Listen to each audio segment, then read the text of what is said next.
Chapter 3693. Xiao Yichen's heart ached as he said, "It's the most painful thing to be trapped in a cage all day." When Lisa heard this, she frowned but did not say anything in the end. There was no such thing as empathy between people.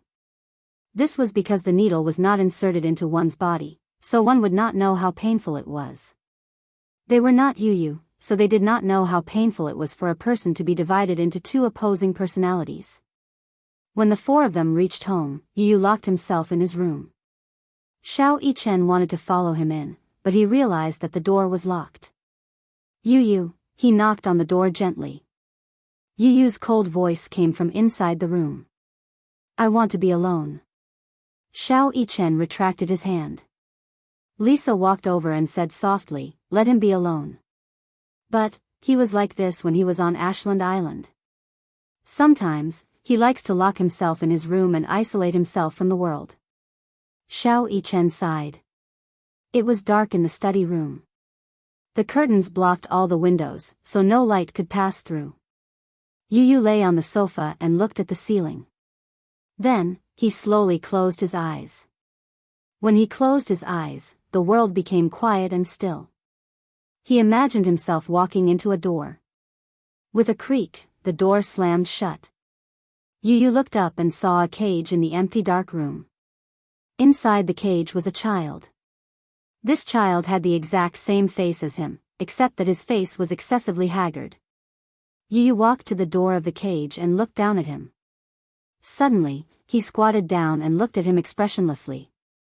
The child sensed the movement and looked up slightly. However, when he saw Yu's face, his pupils contracted violently. He pounced on the door of the cage and grabbed onto Yu's clothes tightly. "Let me out." Yu frowned slightly. He knew that the child in front of him was his other self. He was Yu's first personality. Back then, Alice's hypnosis tried to seal Yu's memories. However, she did not expect that she would accidentally awaken his second personality. The two personalities clashed violently. Yu's second personality tried to kill Yu's first personality. However, the second personality was wrong. He did not know that the first personality would never be killed. Although the second personality was in control of the body, he knew that sooner or later, this body would be replaced by the first personality. And he, too, would be like an abandoned, worn-out doll, sealed in a corner with dust. Or he would be killed by the first personality. "She wants to see you very much." Yu looked at the child in the cage and said, "In the end, I can't replace you. Sooner or later, you will take back control of this body. What doesn't belong to me will not be mine. You are the real Yu, and I am just a substitute that can't be considered a substitute." After a pause, Yu said calmly, "But before that, give me some time, okay?" Yu in the cage looked vigilant. "What do you want?" Yu did not want to say anything. Chapter 3694. What? Return the body to him? The child in the cage was shocked. Yu stood up and curled his lips into a smile. He turned around and left the dark room. When he woke up from his conscious world, Yu opened his eyes and suddenly stood up. He walked to the floor-to-ceiling window and gently drew the curtains. At this moment, the sun was shining brightly. He seemed to have made up his mind. He clenched his fists and did not release them for a long time. At the Gu residence. Xiao Bao leaned against the door and looked around. In the bedroom, Chu Ho sat in front of the dressing mirror. Two makeup artists surrounded Chu Ho. One was in charge of doing Chu Ho's hair, and the other was doing the foundation on Chu Ho's face. At the side, long gowns were hanging in the wardrobe, waiting to be tried on. Gu Jinglian stood in front of the wardrobe and compared a few gowns. He was obviously hesitant. Xiao Bao tried to sneak in several times to peek, but he was kicked out by Gu Jinglian. The pitiful little guy could only lean against the door and peek. The makeup artist had just finished the foundation. She held Chu Ho's chin and looked at her. No matter how she looked, she was envious. "Your facial features are so good. You look good no matter how you do it." They were in charge of trying on Chu Ho's makeup. The wedding was imminent, but Chu Ho did not seem to care about it. If Gu Jinglian had not forced her to take a day off, she did not know how long she would have delayed it. President Gu, do you think the bride should wear a Chinese gown or a Western one? Chu Ho turned to look at the wardrobe and saw all kinds of different styles of gowns. There were different styles of wedding gowns, not to mention the Chinese dragon and phoenix gowns and the Han and Tang imperial gowns. Just the 7 to 8 meters long phoenix tail alone made her scalp tingle. Chu Ho asked carefully, do I have the right to decide? Gu Jinglian did not even look at her. What do you think? There shouldn't be any. All right. Chu Ho shrugged helplessly and sat down obediently. Gu Jinglian picked up a dragon and phoenix robe and imagined it. Then, he made a solemn decision. Chinese style. All right, how about I put on some peach blossom makeup? The peach blossom makeup paired with the dragon and phoenix robe was absolutely stunning. Coupled with Chu Ho's exquisite foundation, she must be very beautiful. Gu Jinglian didn't know anything about peach blossom makeup, so he said, I only look at the effect. All right, the makeup artists were trembling with fear, afraid that they would miss anything. When Gu Jinglian got married, the makeup artists he hired were all high-end and expensive. Of course, when the two makeup artists came to try on his makeup, Gu Jinglian also tried to be polite before resorting to violence. If you don't look good, don't stay in this line of work. How terrifying. When they were first assigned the task, they did not expect that it would be to test the makeup of the Gu family's young master's fiancé. They thought that if they did not look good and offended the Gu family, they might not be able to continue in this line of work. Therefore, they put on makeup seriously and meticulously. Just the foundation makeup alone took an hour. Even when they used a magnifying glass to look at it, they could not see a single pore. A person's potential was indeed limitless. With the help of the supernatural makeup skills, Chu Ho looked at herself in the mirror. Although she only put on a layer of foundation makeup, she looked like a flawless porcelain doll. Her skin was creamy and even more delicate than a baby's skin. Just the loose powder alone was spread on 2 layers. Then, it was time for the eye makeup. Chapter 3695.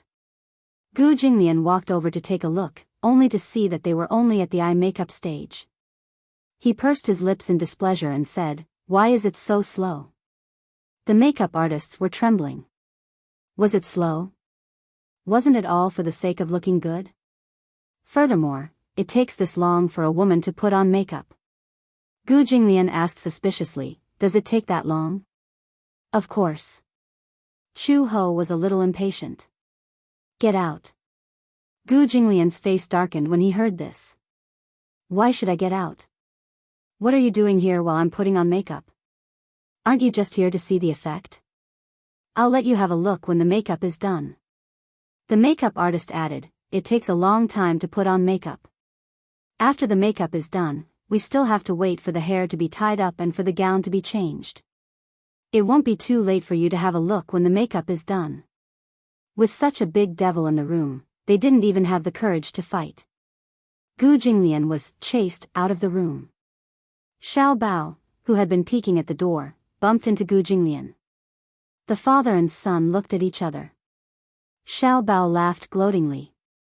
Ha ha ha. Dad, you've been chased out too. Gu Jinglian said proudly, what do you mean by chased out? Although, it was similar to being chased out. However, it was too embarrassing to be ridiculed by Xiao Bao. Thud. Gu Jinglian couldn't take it anymore and punched the little guy. At this moment, Uncle Fu carried a very heavy box to the master bedroom. Gu Jinglian saw him and couldn't help but ask, what are you carrying? The box was red and gaudy. He didn't know what Uncle Fu had brought back. Uncle Fu said, oh, and quickly said, these are things for the wedding room. Xiao Bao got excited when he heard that they were going to decorate the room. What are they? Balloons, ribbons, silk ribbons, and some lights. Xiao Bao got even more excited when he heard this. He pestered Gu Jinglian and said, Dad, let's decorate the wedding room together, okay? Gu Jinglian snorted. Lame. When Xiao Bao heard this, he lowered his head in disappointment and looked at him pitifully. Seeing that Gu Jinglian was being arrogant again, Butler Fu immediately pretended to have a sore back and said bitterly, "Old master, my back is hurting again. Help me carry these things to the master bedroom." Seeing this, Little Treasure volunteered, let me carry you, let me carry you."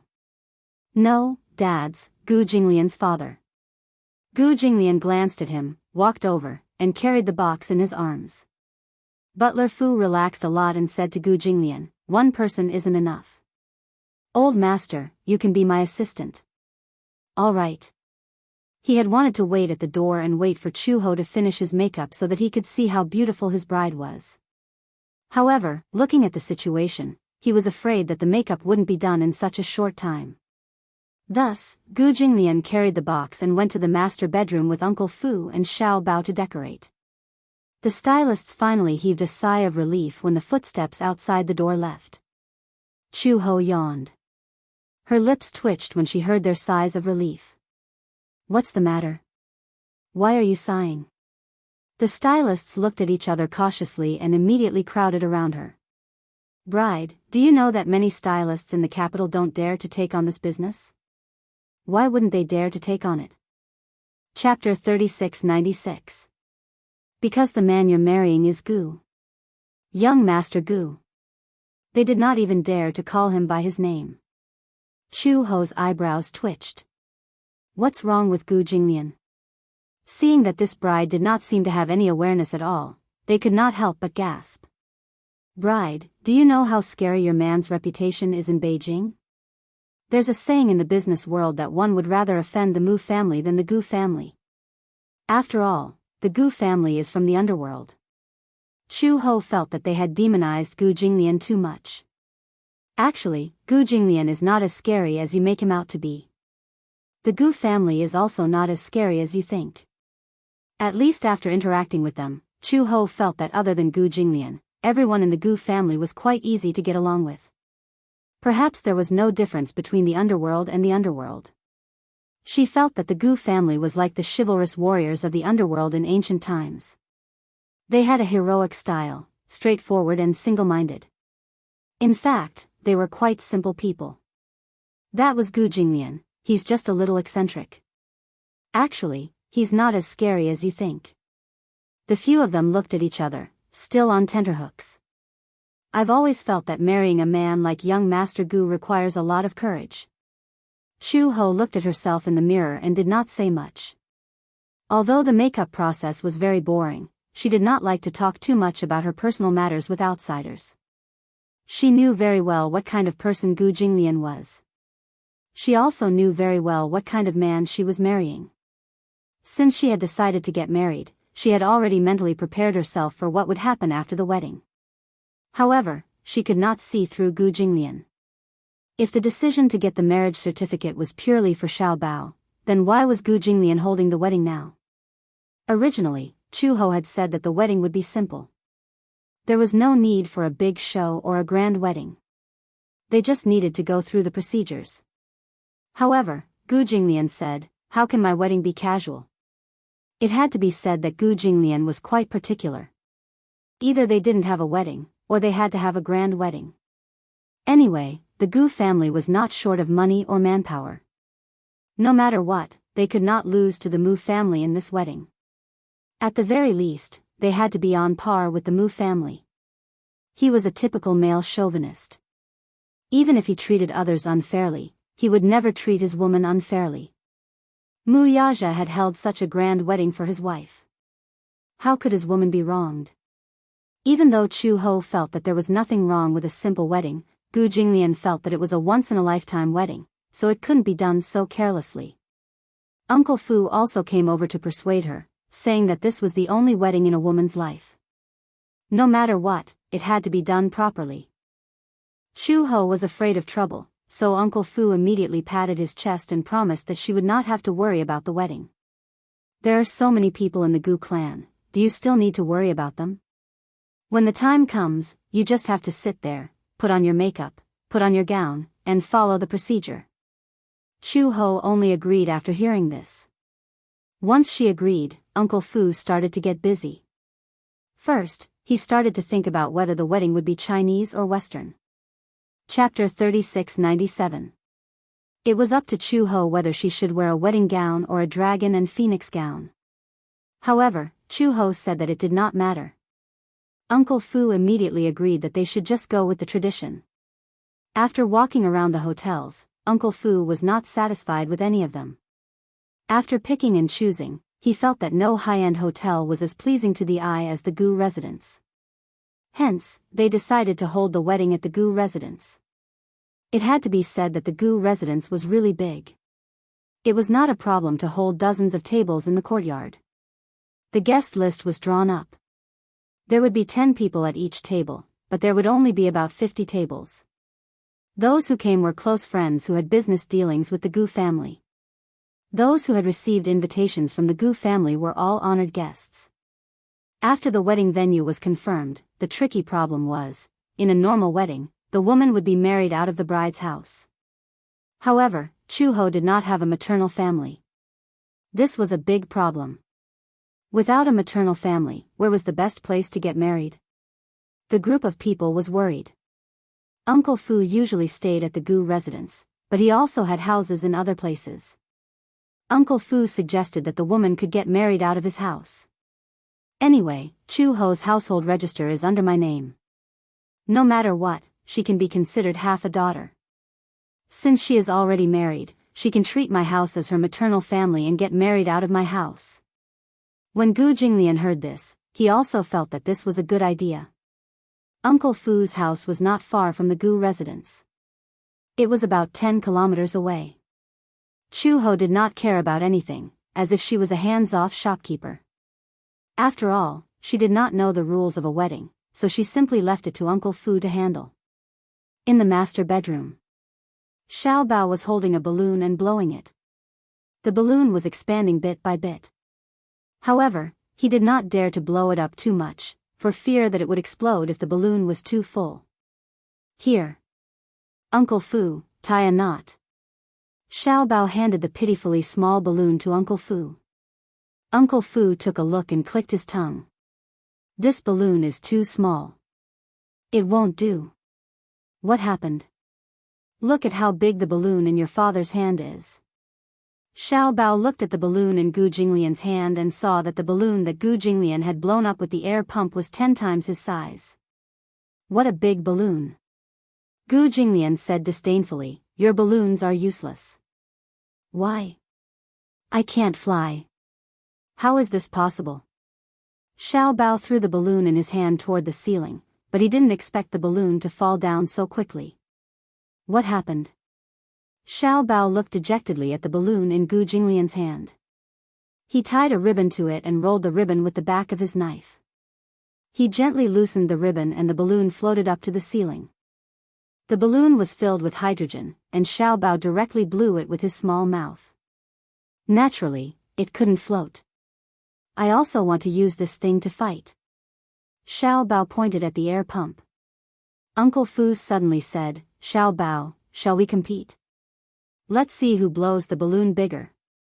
When Xiao Bao heard that they wanted to compete, he nodded his head vigorously. Hence, Xiao Bao and Uncle Fu each took a balloon and blew it vigorously. Gu Jinglian glanced at it and suddenly laughed sinisterly. He placed a deflated balloon behind Xiao Bao and started blowing it with the air pump. Xiao Bao was focused on the balloon and didn't know that the balloon behind him was getting bigger and bigger. Uncle Fu was shocked when he saw this. He saw Gu Jinglian holding the air pump and pumping it vigorously. The balloon was getting bigger and bigger. There was a sound. Chapter 3698. The balloon exploded at once. The balloon exploded behind Xiao Bao. The huge commotion frightened Xiao Bao so much that he jumped up from the bed. He was so shocked that he loosened his grip. The air in the balloon immediately escaped and poured into Xiao Bao's mouth. Xiao Bao was stunned as he drank the balloon's air. He loosened his grip and the deflated balloon immediately flew out. It flew around the room and fell to the ground. When Gu Jinglian saw Xiao Bao's intense reaction, he burst out laughing. Ha ha ha. Xiao Bao still did not understand what was going on. He turned around and looked at the remains of the balloon on the floor. Then he looked at the air pump in Gu Jinglian's hand and suddenly understood what was going on. You did it on purpose. Xiao Bao stood up and pointed angrily at Gu Jinglian. He was so frightened that his eyes turned red. Gu Jinglian's face returned to its cold and indifferent expression. No, you're just a coward. You, Xiao Bao pounced at Gu Jinglian angrily. He picked up the balloon on the floor and hit it at Gu Jinglian's head. Gu Jinglian grabbed the balloon from Xiao Bao's hand and hit it at his head. Thump, thump, thump. Thump, thump, thump, Xiao Bao's head was hit quite a few times. The father and son wrestled together and started fooling around. Uncle Fu did not know whether to laugh or cry, but it was nothing. As the father and son played around, Uncle Fu minded his own business and hit the balloon. After more than an hour, someone knocked on the door. Master Gu, the bride's makeup is done. When Gu Jinglian heard this, he said, oh. When Xiao Bao heard this, he was extremely excited. I want to take a look. Xiao Bao nimbly got up from the ground. When Gu Jinglian saw this, he reached out his large palm and clasped Xiao Bao's head, pushing him to the side. He stood up himself and walked towards Chu Ho's room. Xiao Bao also followed. The father and son walked to the door of the room. From afar, through the crack of the door, they saw a dazzling red. It was incomparably dazzling. Gu Jinglian's eyes immediately focused. Xiao Bao pushed the door open and saw Chu Ho standing in front of the full-length mirror. He was wearing a long dragon and phoenix robe. Just by looking at his back, one could see that he had a magnificent bearing. His 7 to 8 meter long phoenix tail spread out in a long stretch. Gu Jinglian was stunned. The beautiful scene in front of him made him forget what he should do for a moment. Chu Ho was very tall. Hence, the long dragon and phoenix robe made her body look even more well-proportioned and slender. She was incomparably tall and slender. She wore a golden phoenix coronet on her head. Beautiful tassels hung down to her temples. Her exquisite makeup and seductive eyes were like silk. Especially the fiery red flower between her brows and her red lips, she was dazzlingly beautiful. Even though Chu Ho had a good foundation, even without makeup, she was much more beautiful than the average woman with makeup. However, there was still a big difference between makeup and no makeup.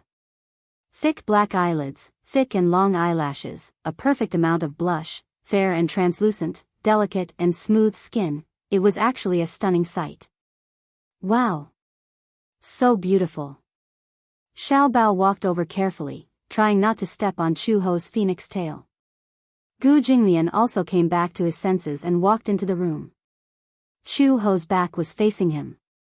She was still looking at the mirror and examining her makeup. Even she herself was stunned by her flawless makeup. It was too beautiful. This was not makeup, it was simply a disguise. Chapter 3699. So beautiful. So beautiful. Xiao Bao jumped around Chu Ho. She was breathtaking. Gu Jinglian stopped behind Chu Ho. He calmed himself down and suppressed his emotions. Pretending to be calm, he said, "Turn around and let me have a look." When Chu Ho heard this, she did not expect Gu Jinglian to be there too. She turned around in surprise. However, when she turned around just now, the sunlight in the room was overshadowed in an instant. The whole room seemed to be enveloped by the light emitted from her body. Chu Ho's fair and flawless face was filled with shades of black, red, pink, and white. The black was naturally due to her thick black eyeliner and her curly eyelashes. The pink was due to her pink cheeks. The blush was just right. It was neither too bright nor too plain. Her high nose bridge and bright red lips made her look as graceful as jade. Her bearing was extraordinary. She had a noble and compelling aura that could not be looked directly at. Gu Jinglian's Adam's apple bobbed slightly as he stared fixedly at her. Even his heart stopped beating, afraid that he would disturb her beauty. Chu Ho saw that he was staring at her motionlessly and felt a little uneasy instead. What's the matter? Do I look good? She was not confident in her own taste in beauty. When she looked at herself in the mirror earlier, she felt that this outfit was quite beautiful. She did not know how Gu Jinglian would look at it. Hence, she asked this question to test his opinion. After her test, Gu Jinglian finally came back to his senses. He was a little startled as he grunted, however, in Chu He's eyes, his hesitation due to his stunning beauty seemed to be hesitation and reluctance to force an answer. If you don't think I look good, just say so. She was obviously not satisfied with his reaction. At least, she did not see amazement in his eyes. Gu Jinglian said awkwardly, "Didn't I say that I look good? Look at how reluctant you are to answer. No one forced you." Gu Jinglian frowned. Before he could say anything, Xiao Bao jumped up and down beside Chu Ho and said with a smile, "Mommy is the prettiest. If Daddy doesn't think she's pretty, then it's Daddy's fault. Anyway, Xiao Bao thinks she's pretty. Why don't Mommy marry Xiao Bao?" Gu Jinglian's face immediately turned green. What nonsense was this little fellow spouting? Although this child's words carried no harm, but at such a young age, he actually had ideas about his woman?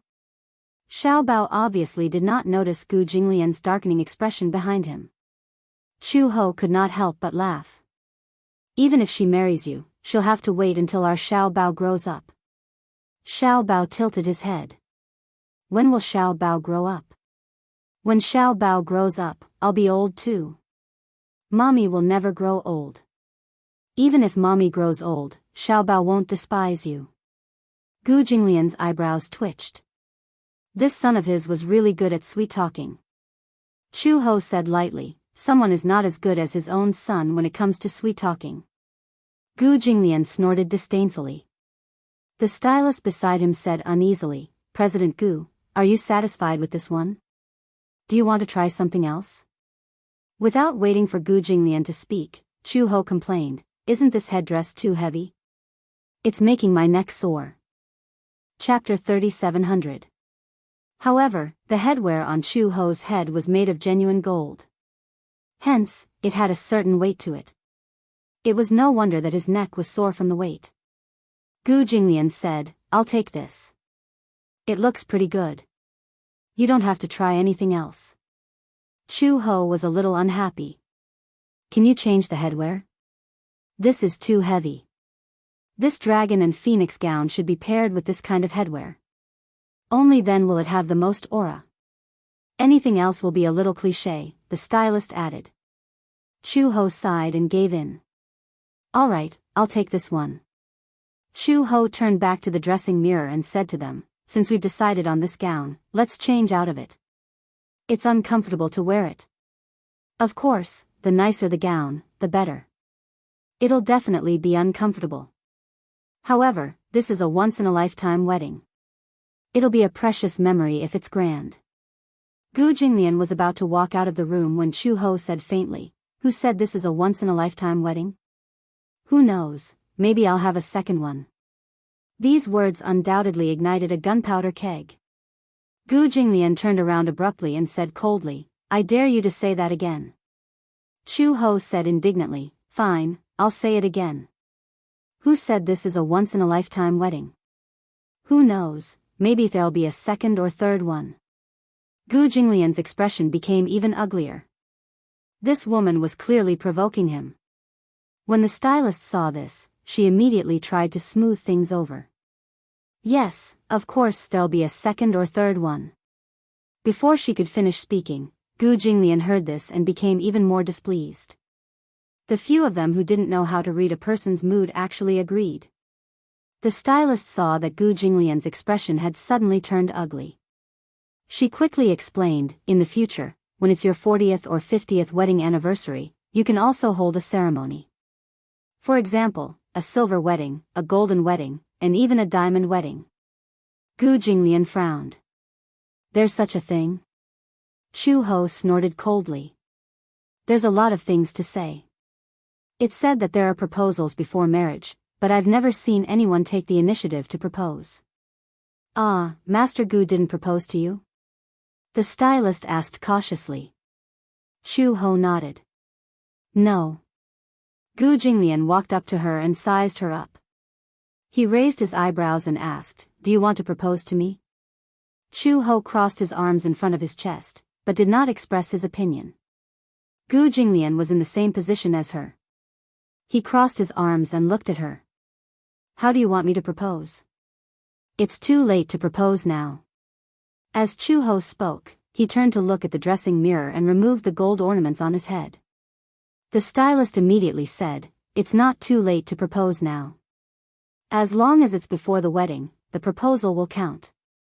Generally speaking, when proposing, the man should kneel down on one knee and prepare some romantic surprises. Gu Jinglian's expression was slightly gloomy. "Kneel?" Gu Jinglian narrowed his eyes. "You need to kneel to propose?" "Proposing, as the name suggests, is to ask the woman to marry you," Chu Ho said again. "This is what you call a proposal.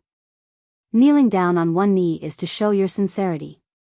Gu Jinglian smiled. "Dream on." Seeing this, Xiao Bao suddenly said, "I've seen how they propose on TV." He found a jewelry box from somewhere and held it in his hands. He knelt down on one knee sincerely and said sincerely to Chu Ho, "Beautiful lady, I swear to God that I will love and protect you for the rest of my life. May I ask if you will marry me?" Bang! Chapter 3701. Xiao Bao's head was about to explode. Gu Jinglian grabbed him by the ear and gritted his teeth. "Do you want to die?" Xiao Bao hugged his head and mumbled with reddened eyes, "Daddy is bullying me, yes, I'm beating you up." Gu Jinglian pulled him by the ear and dragged him out of the door. "Let's go." Xiao Bao whimpered as he was dragged out by Gu Jinglian. They bickered as they walked out. "Daddy, you're too violent. I wonder if you'll bully Mommy in the future if I hand her over to you." "Shut up. As a man, you have to be gentle with women and children. Don't you understand this?" Bam! It was another knock on the head. "Ugh, talk more nonsense and I'll twist your head off." Bam! The door slammed shut. Chu Ho stared blankly at the sound of the father and son leaving. After a while, he came back to his senses and burst out laughing. What a pair of clowns! Gu Jinglian carried Xiao Bao into the bedroom. At the same time, Uncle Fu had already pulled up the curtains. The bed was a large, antique bed with carved flowers. With the red curtains as embellishments, it looked as if they had returned to the ancient times. There were also a lot of balloons that floated to the ceiling. At a glance, the originally old-fashioned room looked a little more romantic. Gu Jinglian threw Xiao Bao onto the bed like a ball and handed him a bunch of balloons and an air pump. He instructed, "Fill the balloons with air." Xiao Bao asked righteously, "How do I get paid?" 1 yuan per balloon. That's too cheap. Xiao Bao threw the air pump away. "I'm not doing it." Suddenly, there was the sound of footsteps outside the door. The door was pushed open and Lin Shi walked in with her school bag. "I'm back from school." Before he could finish his sentence, Gu Linshi's eyes widened in surprise when he saw the decorations in the room. "Oh my God, it's so beautiful." Uncle Fu walked over and took Lin Shi's bag. "Lin Shi, you're home? Do you have homework today?" "I finished it in school." Lin Shi saw a balloon on the bed and walked over. He picked it up and looked at it. He then looked at the balloon on the ceiling and asked, "Do you need help?" Uncle Fu nodded. "Yes, we're lacking manpower right now." "All right, I'll do it." Lin Shi obediently sat down on the edge of the bed, picked up the air pump, and studied it for a while. Soon, he understood. After a while, he shot 3 or 4 balloons, tied them to a ribbon, and floated to the ceiling. Gu Jinglian snorted and scolded Xiao Bao, "Look at how obedient your brother is." Xiao Bao pointed at him and complained, "Daddy uses child labor." Bang! A knock was heard. Xiao Bao said tearfully, "Daddy is abusing children." Bang! A knock was heard. Gu Jinglian said coldly, "You dare to say that again?" Xiao Bao looked at his tightly clenched fist and retreated in fear. Gu Jinglian had just put down his fist when Xiao Bao said indignantly, "Daddy is a super bad guy." Gu Jinglian slowly turned around. Wah, the room was shaking.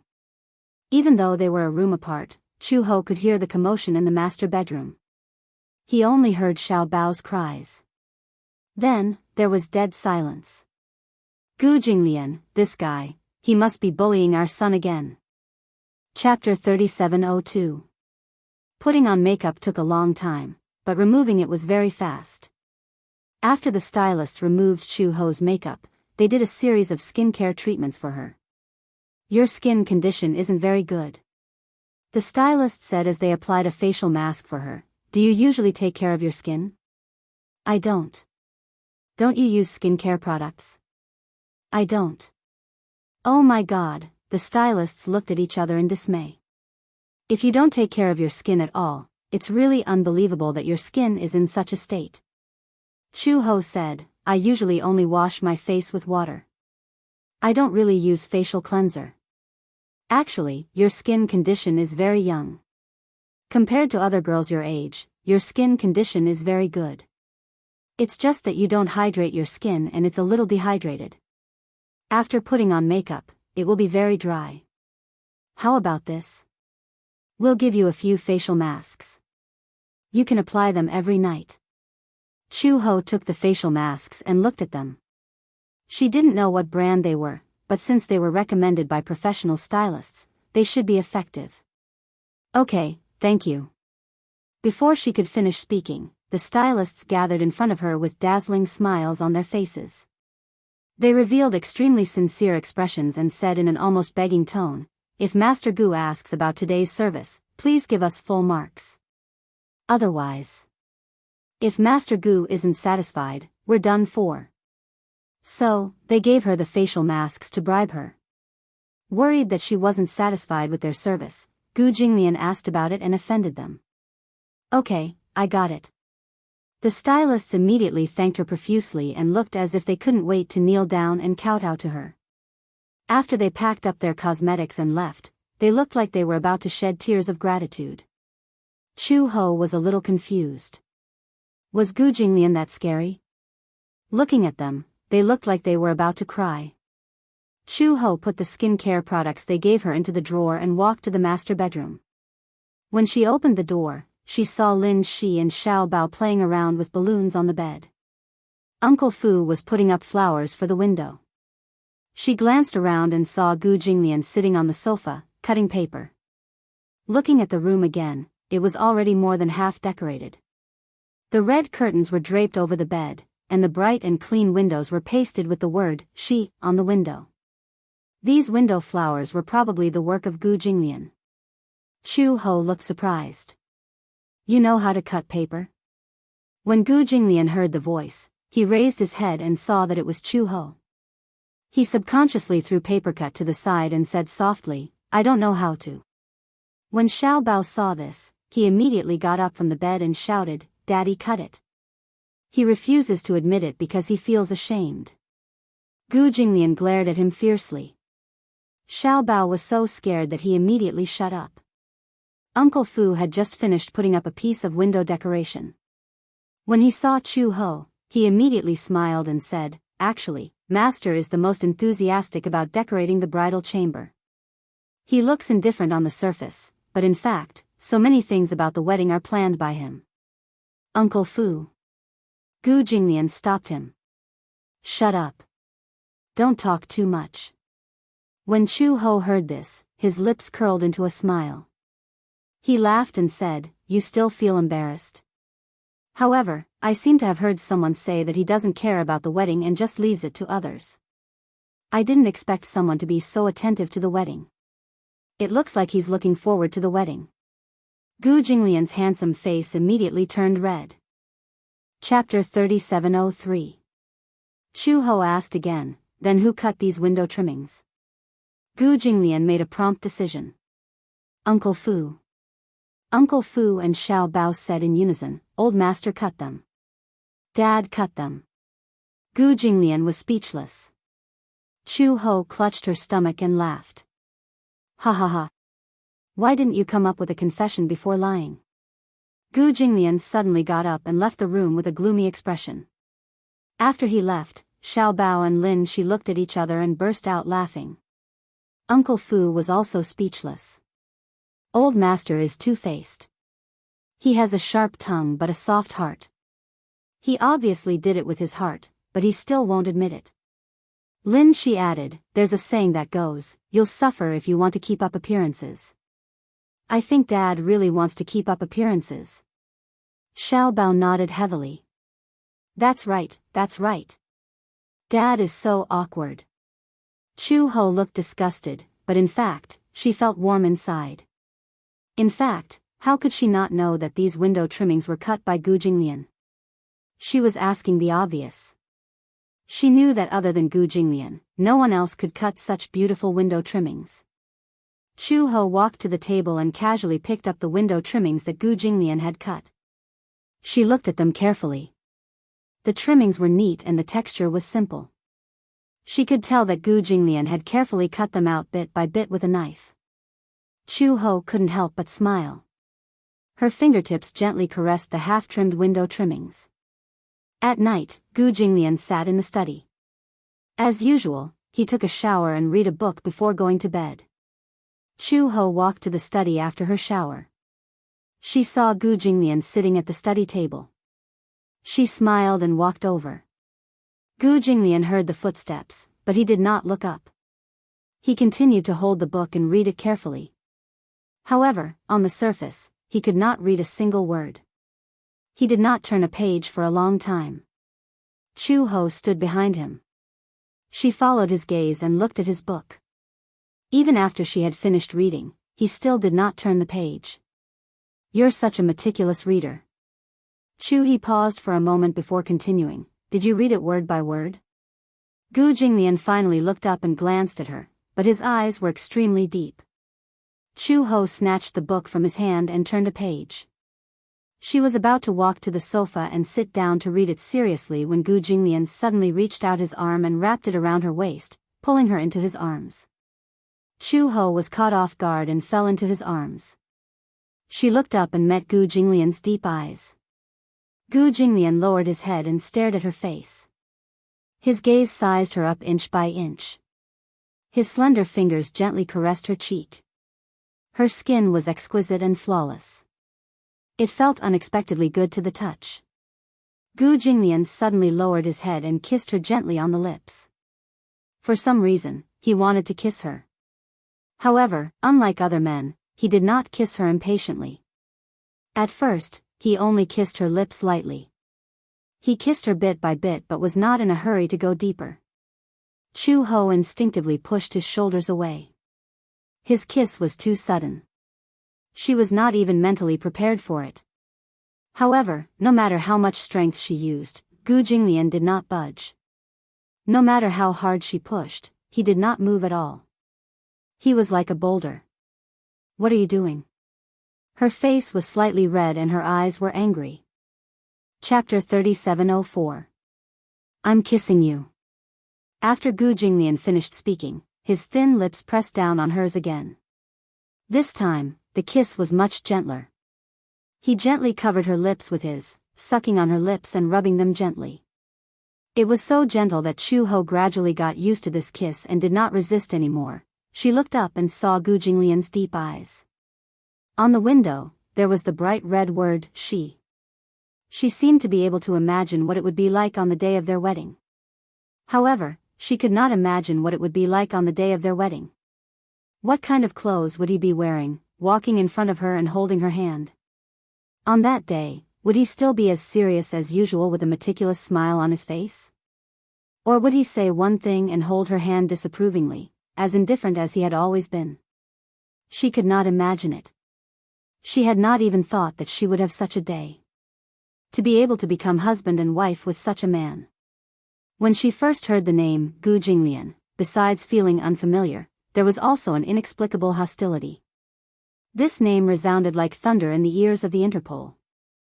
As a spy by his side, she had more contact with this man and gained a deeper understanding of him. He was ruthless, cruel, and unscrupulous. He could always casually force his opponents into a desperate situation and leave calmly. At that time, she would never have thought that she would become his wife a few years later. She still remembered that this man had made it clear that he would not marry and have children like other men. She did not expect that they would have such a cute and obedient son, Xiao Bao. She also did not expect that she would hold a wedding with him. Gu Jinglian, Chu Ho suddenly spoke. Yes? Do you really want to marry me? Gu Jinglian raised his eyebrows. Why are you suddenly asking this question? Didn't you say before that you would never get married in this lifetime? Chu Ho continued, don't tell me that our wedding is just a game to you. Or is it just compensation for Xiao Bao? Gu Jinglian's eyes flickered. He looked away but did not answer immediately. Chu Ho held his face and forced him to turn his head to look at him. He asked again, marriage means that you will be together for the rest of your life. Are you willing to spend a lifetime with me? Gu Jinglian pursed his thin lips, unable to speak. Chu Ho was a little annoyed. Are you sincere in wanting to be with me? Of course. Then, Chu Ho finally asked the question in his heart, do you like me? She didn't dare to talk about love. She also didn't dare to imagine that a proud and arrogant man like Gu Jinglian would tie his life to a woman. However, even if it was just a little bit, this love was much deeper and heavier than the love of other men. Gu Jinglian stared at her for a while and suddenly asked, do you like me? He asked with an awkward expression. When Chu Ho heard this, he smiled and said, I like it. She decided not to hide it anymore. Perhaps the initial decision to settle down in the Gu family was purely to give Xiao Bao a home. Chapter 3705. However, after getting used to life in the Gu residence, Chu Ho realized that she had some special feelings for the Gu family. These feelings were too subtle. If one was not serious, it would not be easy to notice. The feeling of home. The warmth of home. This feeling was unprecedented. Even though she still did not accept Gu Jinglian wholeheartedly and only regarded him as Xiao Bao's father, a family member, but not a husband. However, during that trip to North Africa, she ignored all dangers and sneaked into North Africa to find Gu Jinglian. She shuttled between gunfire. At the border of life and death, hell on earth. Only then did she realize that she had to reevaluate her feelings for Gu Jinglian. Did she love him? Did she like him? If she did not love or like him, then why did she risk her life just to find him? Was it purely for Xiao Bao? Did she not want Xiao Bao to lose his biological father? Could she not bear to see Xiao Bao suffer the pain and injury of being separated from his flesh and blood? But more than once at night, she asked herself if she would still go to North Africa and look for Xiao Bao if it were not for him. The answer was, yes. Even if she faced death, she would find him and bring him home. Although she had never liked a man and had never been in any relationship, she did not know what it felt like to like and love someone. Her understanding of love was that she could not leave and did not want to leave. She liked him. She must have liked him.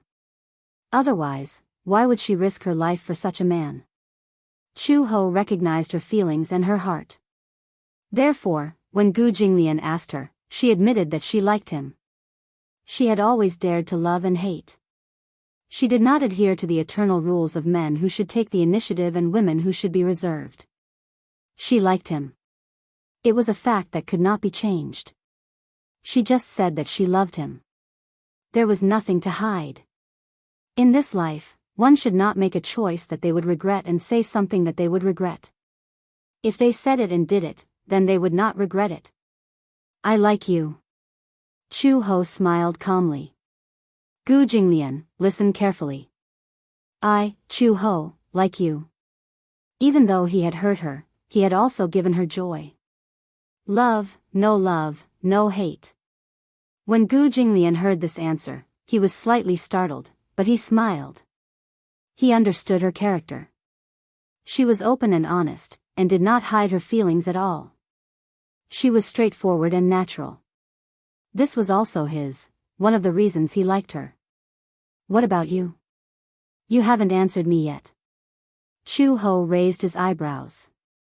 I don't want you to marry me. The ceremony is just for Xiao Bao's feelings. If you like me, you like me. If you don't like me, you don't like me. You're not even afraid of death. Don't you have the courage to answer this question?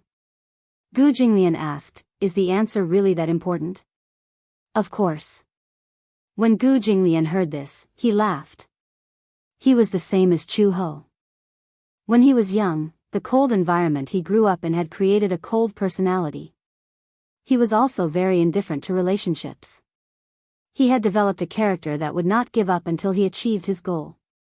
He had had many women, but Chu Ho was the most special one. Chapter 3706.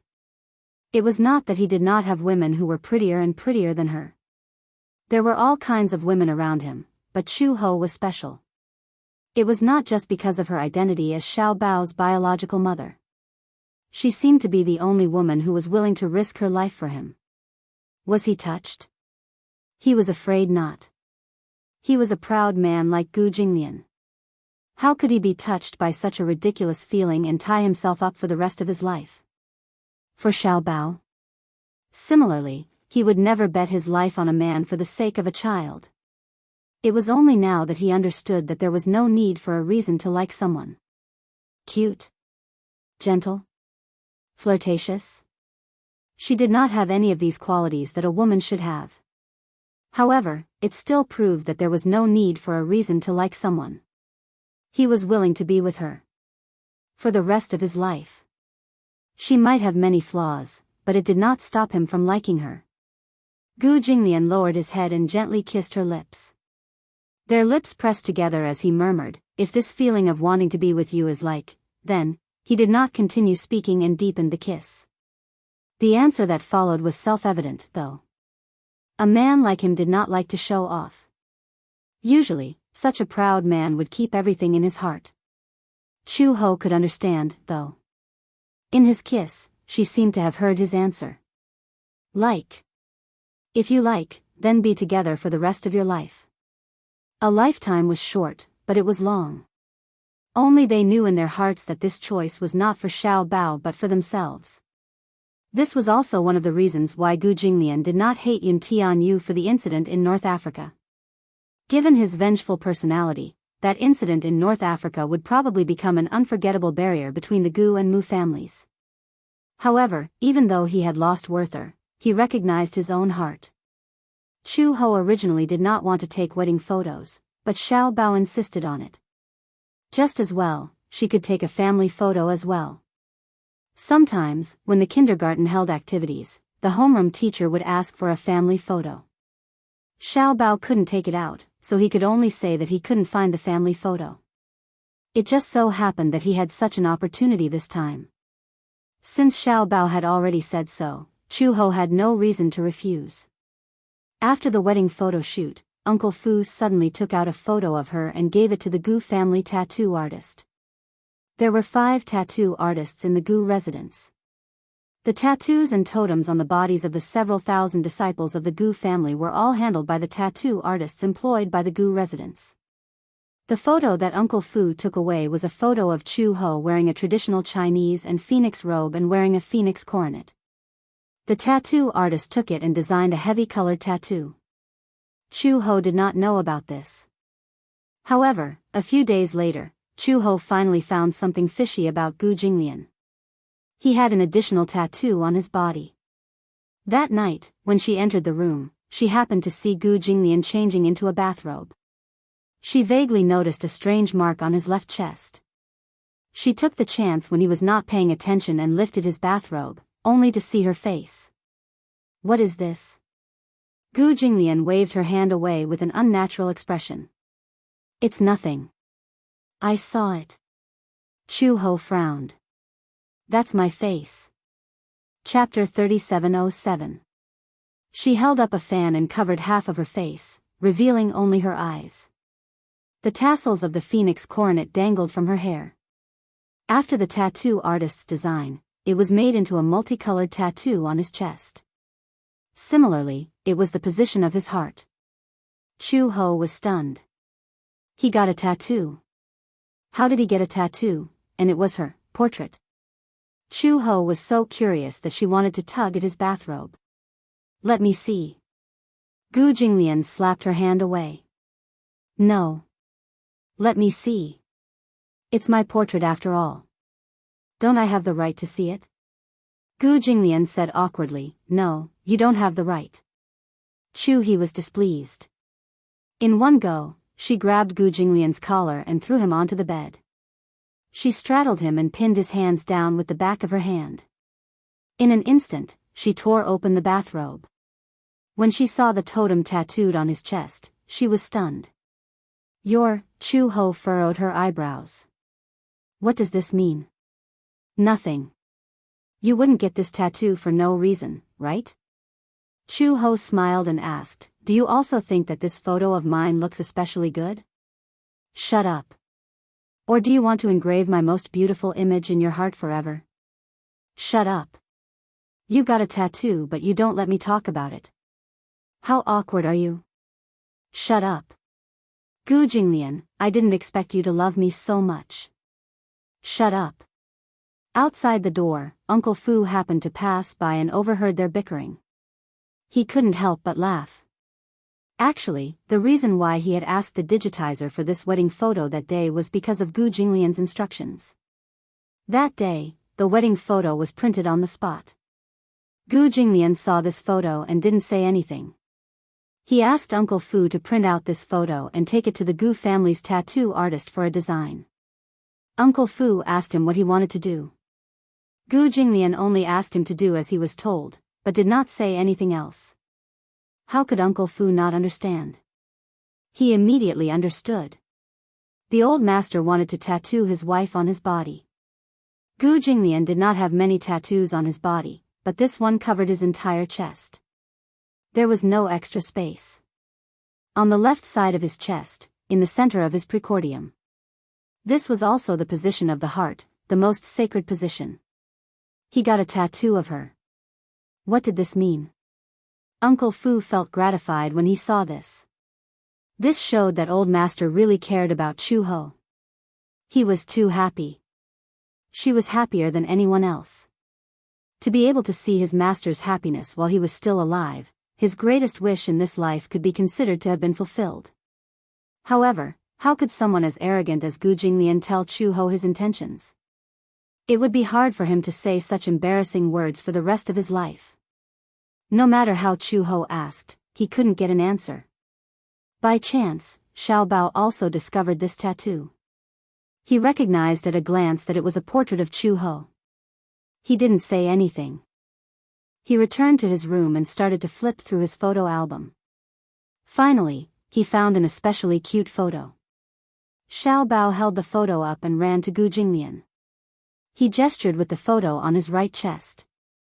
Gu Jinglian lifted his collar and asked unhappily, "What are you doing?"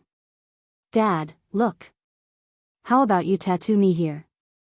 Xiao Bao showed the photo to him as he poked his right chest. "Get lost." Gu Jinglian didn't even think and threw him aside. Xiao Bao felt indignant when he heard this. Chapter 3708. No reason. Xiao Bao said angrily, "You only tattooed mommy, not me." "Why?" Gu Jinglian snorted coldly. "Nothing. You're ugly." Whoosh. It was a blow to the heart.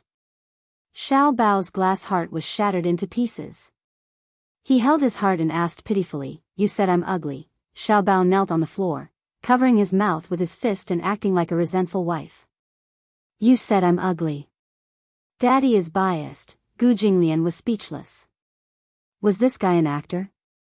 Why was he so dramatic? He said coldly, "Gu Qingzi, you'd better know when to stop." Xiao Bao burst into tears. "Daddy doesn't love me. Daddy doesn't love me. Daddy only tattooed mommy, not me. Daddy is so biased, so biased." Gu Jinglian wanted to kick him out of the door. He said, "Why are you acting like a resentful wife?" His acting skills were top-notch. Everyone knew that he was pretending. He cried for a long time, but there were no tears. Xiao Bao asked anxiously, "Daddy, tell me the truth, do you really think that your son is ugly?" Gu Jinglian hummed in acknowledgement. Baby Chu covered his face and ran away with a wah sound. He ran all the way to Chu Ho's room and complained to her pitifully. Chu Ho was confused when she heard that. But when she saw Xiao Bao's funny look, she couldn't help but laugh. Daddy is jealous that you're cute. Humph. That must be it. Xiao Bao crossed his arms and nodded solemnly. Daddy must be jealous that I'm cute. That's why he said that. He's purposely making me angry. However, he said longingly, but Xiao Bao also wants Daddy to tattoo me. What's so good about it? It just feels, Xiao Bao thought about it seriously. It just feels special. Chu Ho teased him, then Mommy will tattoo you on my heart, okay? Alright. Chu Ho wasn't just teasing him. So, he took the photo in Xiao Bao's hand and found a tattoo artist. He asked him to design a design. Uncle Fu found out about it and told Gu Jinglian about it. Gu Jinglian was furious. No tattoos allowed. That night, when Chu He had just entered the room, Gu Jinglian saw her sitting at the desk and said this out of the blue. Huh? For a moment, Chu Ho did not understand what he was trying to say. He was confused. What do you mean by not allowed? What's not allowed? I heard that you want to tattoo Xiao Bao's picture on your body. Chu Ho was suddenly enlightened. Oh, you're talking about that? She nodded. I do have that thought. You are not allowed to. Why? This man was too domineering. Only the officials were allowed to set fires, but not the common people. You already have a tattoo, so why can't I have one? Gu Jinglian frowned but did not say anything. But in reality, he didn't want Chu Ho to have anything that was not harmonious. What if he saw Xiao Bao's picture tattooed on her body when they were in bed? That would be a very scary feeling. He kept feeling as if a pair of eyes were staring at him. He was not interested anymore. Moreover, her skin was so fair and smooth. If he had a tattoo on her body, it would ruin her beauty. If I say no, then no. You're not allowed to get a tattoo. Chu Ho said, I promised Xiao Bao and the child, so I have to keep my word. Besides, you already have a tattoo, so it's not a big deal for me to get one. You can get one. Chapter 3709. Make the tattoo smaller. Tattoo it on your butt. Xiao Bao would be so angry that he would cry, wouldn't he? How could he do such a thing to his son? Chu Ho could totally imagine how pitiful Xiao Bao would be when he found out that his portrait was tattooed on his butt. Mom, I'm on your butt, and you're sitting on me every day. Sob, sob, sob, Xiao Bao feels so wronged, no way. Chu Ho immediately interrupted him. Gu Jinglian replied, why not? You tattoo me on your chest, and I tattoo Xiao Bao on my butt. Isn't the difference in treatment too big? Gu Jinglian sat down at the table and snorted coldly. Why should I tattoo him on your body? I won't allow it. You're so overbearing. You only know that I'm overbearing on the first day you met me? In Gu Jinglian's mind, he got the tattoo only because he liked that photo. Given his style of doing things, to him, having a portrait tattooed on his chest had a special meaning. Of course, he wouldn't agree to Xiao Bao's whim. Chu Ho was helpless. If Gu Jinglian didn't agree and he didn't say anything, the Gu family's tattoo artist wouldn't tattoo him. Thinking of this, he could only give up. When Chu Ho went back, Xiao Bao looked at her expectantly. However, she said helplessly, your dad didn't allow it. Why? Your dad said that it's okay to tattoo it, but it has to be on your butt. Xiao Bao was speechless. He frowned and asked suspiciously, what? He said that if you want to tattoo it, it can only be on your butt. Xiao Bao clutched his chest. What? How can he be so heartless? Good boy. Chu Ho smiled and squatted down. She patted his head and said patiently, actually, a tattoo is very painful. You don't want your mom to be in pain because of a tattoo, right? Xiao Bao listened and nodded, but he felt a little awkward in his heart. Actually, it wasn't a big deal if Chu Ho didn't get a tattoo. The problem was that Gu Jinglian actually said that he wanted to tattoo him on his butt. Bullshit. Boom. Charge. How infuriating. But in front of Chu Ho, she still had to maintain a smile. Xiao Bao clenched his fists, feeling indignant. He suddenly thought of something, and his eyes flashed as he chuckled. In the past few days, Xiao Bao had been well behaved. On this day of rest, Xiao Bao suddenly ran to Gu Jinglian's study in the evening. Gu Jinglian had just returned from the company. He dialed a number and explained some of the wedding procedures. After hanging up the phone, he looked up and saw Xiao Bao standing at the door of the room, wearing a bathrobe. However, the way he looked at him was a little malicious. Daddy.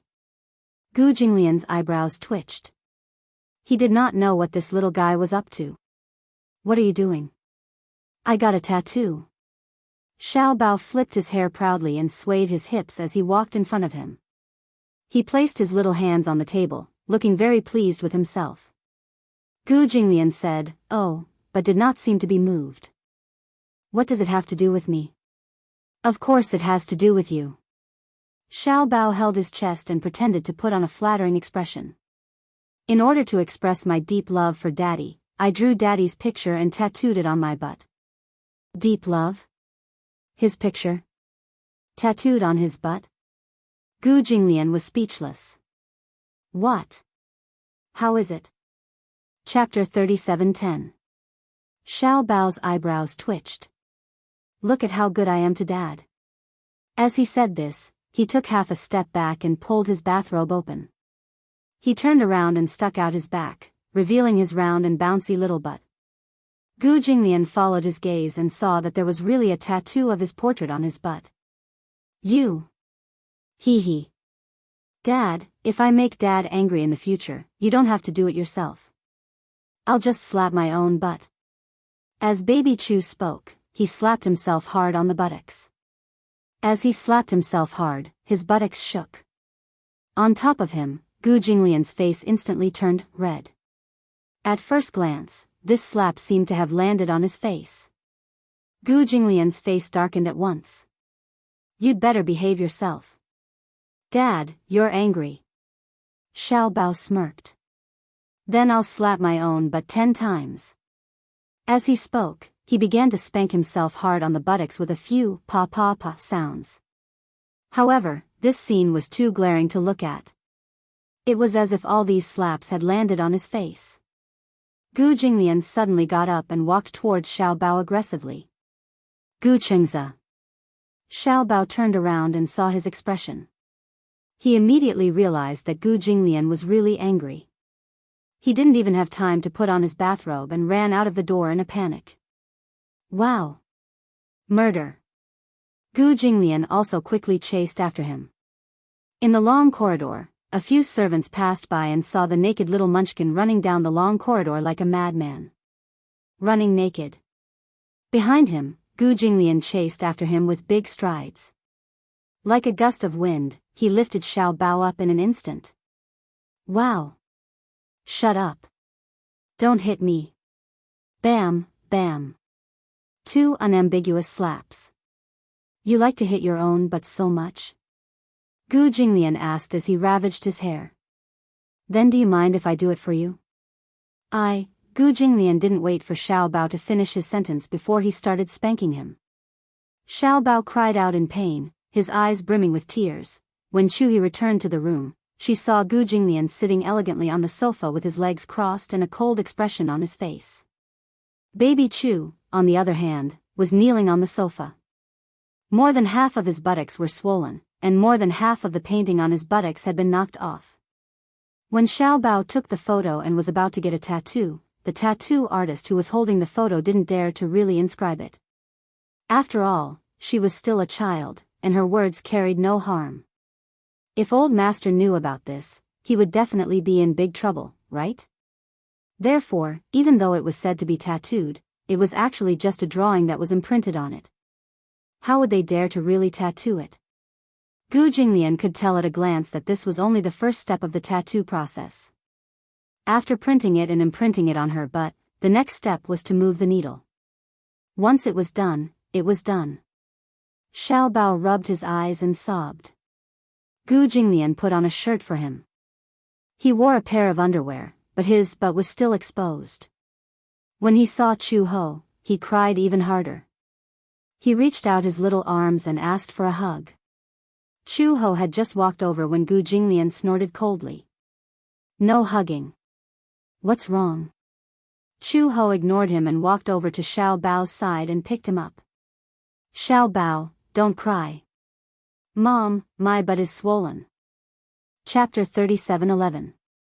The wedding date was getting closer and closer. The entire Gu family was in a state of anxiety. No one dared to be negligent. If there were any accidents at the wedding, none of them would be able to escape punishment if Gu Jinglian decided to punish them. There were only 10 days left until the wedding. However, an accident caught everyone off guard. Chu-ho had a suspected pregnancy reaction. No one had expected this to happen. She suspected that her pregnancy was not a problem of delayed menstruation. Although Chu-ho was not busy preparing for the wedding during this period, as a bride-to-be, she had a lot of things to prepare. She had forgotten that her menstruation period had not arrived yet. Until one day, when she woke up, she felt particularly uncomfortable. She had been extremely tired for the past few days. No matter how much she slept, she could not wake up. At dinner, at first, he just didn't have an appetite. Later on, the situation became worse. Greasy food, especially pork belly, braised pork, and chicken drumsticks, was only inedible at first. Once she ate it, she would feel very uncomfortable. However, gradually, the symptoms became more and more serious. She could not see it, she could not hear it, and she would vomit when she heard it. She did not realize that she was pregnant. Later, when she passed by the kitchen and heard the sound of cooking, she threw herself at the flower bed and retched for a while. When Auntie Chin, who was passing by, saw this, she immediately walked over and asked suspiciously, "Don't tell me you're pregnant." Pregnant? Io, it means pregnant. As Auntie Chin spoke, her face flushed red. She asked vaguely, "Recently, have you and Master Gu?" Cough, cough, cough. Do you have that? She did not say it explicitly, but it was self-evident. Chu-ho narrowed her eyes suspiciously. It was not that they had not. After returning from North Africa, they had had sex a few times. However, they had taken contraceptive measures. Not a single time had been missed. In fact, Chu-ho did not want to have children. She was not sure about Gu Jinglian's attitude. However, when it came to children, Gu Jinglian would not force it. He would let nature take its course. She had only done it twice in North Africa, and she had also taken the medicine. How could she have gotten pregnant? But now, all the symptoms seemed to be similar to pregnancy. So, Chu-ho went to the pharmacy to buy a pregnancy test kit. He planned to test it first. Early in the morning, after Gu Jinglian left the room, Chu-ho sneakily took the pregnancy test kit into the bathroom and did as Mama Chin instructed. When he came out of the bathroom, Chu-ho's brows were tightly knitted. This matter was a little too mysterious. How could this be? What if she got pregnant? When Chu-ho came down from his room, Mother Chin saw him and immediately went up to him. She asked curiously, "How was it? Do you have any?" Chu-ho looked at her with a complicated gaze and nodded gently. Great." Seeing this, Mother Chin's face glowed. "Does Master Gu know about this too?" "He doesn't know yet." "Then I'll hurry and tell him." "Don't. He left early in the morning. There's no hurry to tell him." Chapter 37:12. Now that Xiao Bao has a little brother and a little sister, if we tell Master Gu and Xiao Bao about this, they will definitely be overjoyed. "But," Chu-ho said with some hesitation, "I don't intend to have another child." "Why?" "I think that having Xiao Bao and Lin Shi is enough. If we have another child, Xiao Bao may not be happy." She already felt that 2 sons were enough. If she had another child, it would be fine if it was a daughter, but if it was a son, the 3 of them would definitely cause a ruckus. Ever since Lin Shi had returned to the Gu family, it had been more than a month. It had not been easy for him to get used to everything in the Gu family, but in the end, everything had changed. Xiao Bao and Lin Shi were both boys. Lin Shi used to be quite quiet, but after meeting a clown like Xiao Bao, his personality had changed and he had become a little mischievous. No, not a little mischievous, but very mischievous. If they had another son, the three boys would definitely overturn the Gu family. Mother Qin laughed when she heard this. How is that possible? No matter how mischievous the three children are, how could they possibly overturn such a big house? It's hard to say. Master Gu was very mischievous when he was young, but I didn't see him overturn the Gu family's house. You don't have to worry about this matter. First of all, it depends on whether you want to keep this child or not. Chu Ho smiled and said, "Of course I can't bear to get rid of my own child. Of course I want to keep it." Although she did not want to keep it, since she had it, it was fate. Then isn't it settled? Since you have decided to keep it, then be happy. When Chu Ho heard this, the knot in his heart also disappeared. Mother Qin told Uncle Fu about this matter. When Uncle Fu first heard this, he was still a little doubtful, until Mother Qin said that they had already tested it with a pregnancy test kit. In order to confirm it, Master Gu would bring Chu Ho to the hospital for an ultrasound. Then, they would be able to confirm it. When Uncle Fu heard this, he was so excited that he called Gu Jinglian to report this matter, despite Mother Qin's attempts to stop him. On the other end, Gu Jinglian was still in a meeting. As soon as he heard about this, he lost interest in the meeting and hurried back. Chu Ho was still in the room. She did not know why, but she was always tired and weak. When Gu Jinglian pushed the door open, she was taking an afternoon nap. When she heard the sound of the door opening, she immediately sat up in bed. When she saw that it was him, she subconsciously looked at the sky outside the window. It was still afternoon. "You. Why are you back so early?" Gu Jinglian walked to the bed with a serious expression and asked in a low voice, "Are you really pregnant?" So it was because of this matter. Apparently, Uncle Fu and Aunt Qin couldn't wait to tell him about this. Chu Ho said, "I'm not sure yet. I just tested it with a pregnancy test kit." Gu Jinglian immediately said, "Get up and get dressed. Go to the hospital now and do a checkup." "Do we go now?" Chu Ho's lips twitched. Is there a need to be in such a hurry? On the other hand, Gu Jinglian couldn't wait any longer. However, with his personality, he was naturally embarrassed to say it out loud. Hence, he deliberately acted as if he wasn't looking forward to it. The pregnancy test kit is not accurate. We have to go to the hospital for a checkup to get a definite result. Chu Ho also agreed. She rolled out of bed and prepared to get dressed. When she got out of bed, Gu Jinglian actually went up to her personally and supported her. Chu Ho was even more speechless. Chapter 37:13. I'm just pregnant, I'm not a paraplegic. I know. Gu Jinglian, yes? Let me ask you a very serious question. Speak. Do you like boys or girls? Gu Jinglian hesitated for a moment. Based on his personality, he actually preferred girls. Actually, even if he didn't say it, Chu Ho could tell. Looking at how he usually despised Xiao Bao, when Little Ro came to the house and he saw Little Ro, he revealed a rare smile. It was obvious that he actually liked daughters very much. Chu Ho could even imagine that if she gave birth to a daughter, when she was 5 years old, Gu Jinglian would definitely give his daughter's photo to a tattoo artist and tattoo her on his right chest. Xiao Bao would probably feel all kinds of psychological imbalance when he saw that. Gu Jinglian said, "It's the same whether it's a boy or a girl. I don't care." Really? What if I give birth to a son like Xiao Bao? Will you like him too? Gu Jinglian's eyes turned pale, but he said, "It's fine. It's fine." If Xiao Bao was present and heard these words, he would definitely be so sad that he would cry and snot. Gu Jinglian put his coat on her. For some reason, after finding out that she was pregnant, Gu Jinglian was especially gentle to her, so much so that Chu Ho couldn't get used to it. You don't have to be so careful. It's just pregnancy. When I was pregnant with Xiao Bao, I was still building a house. No wonder Xiao Bao is so stupid. You'd better not let Xiao Bao hear this. When Gu Jinglian brought Chu Ho to the hospital, they went straight to the VIP passage and did a series of tests. After a urine test, the nurse asked them to do an ultrasound.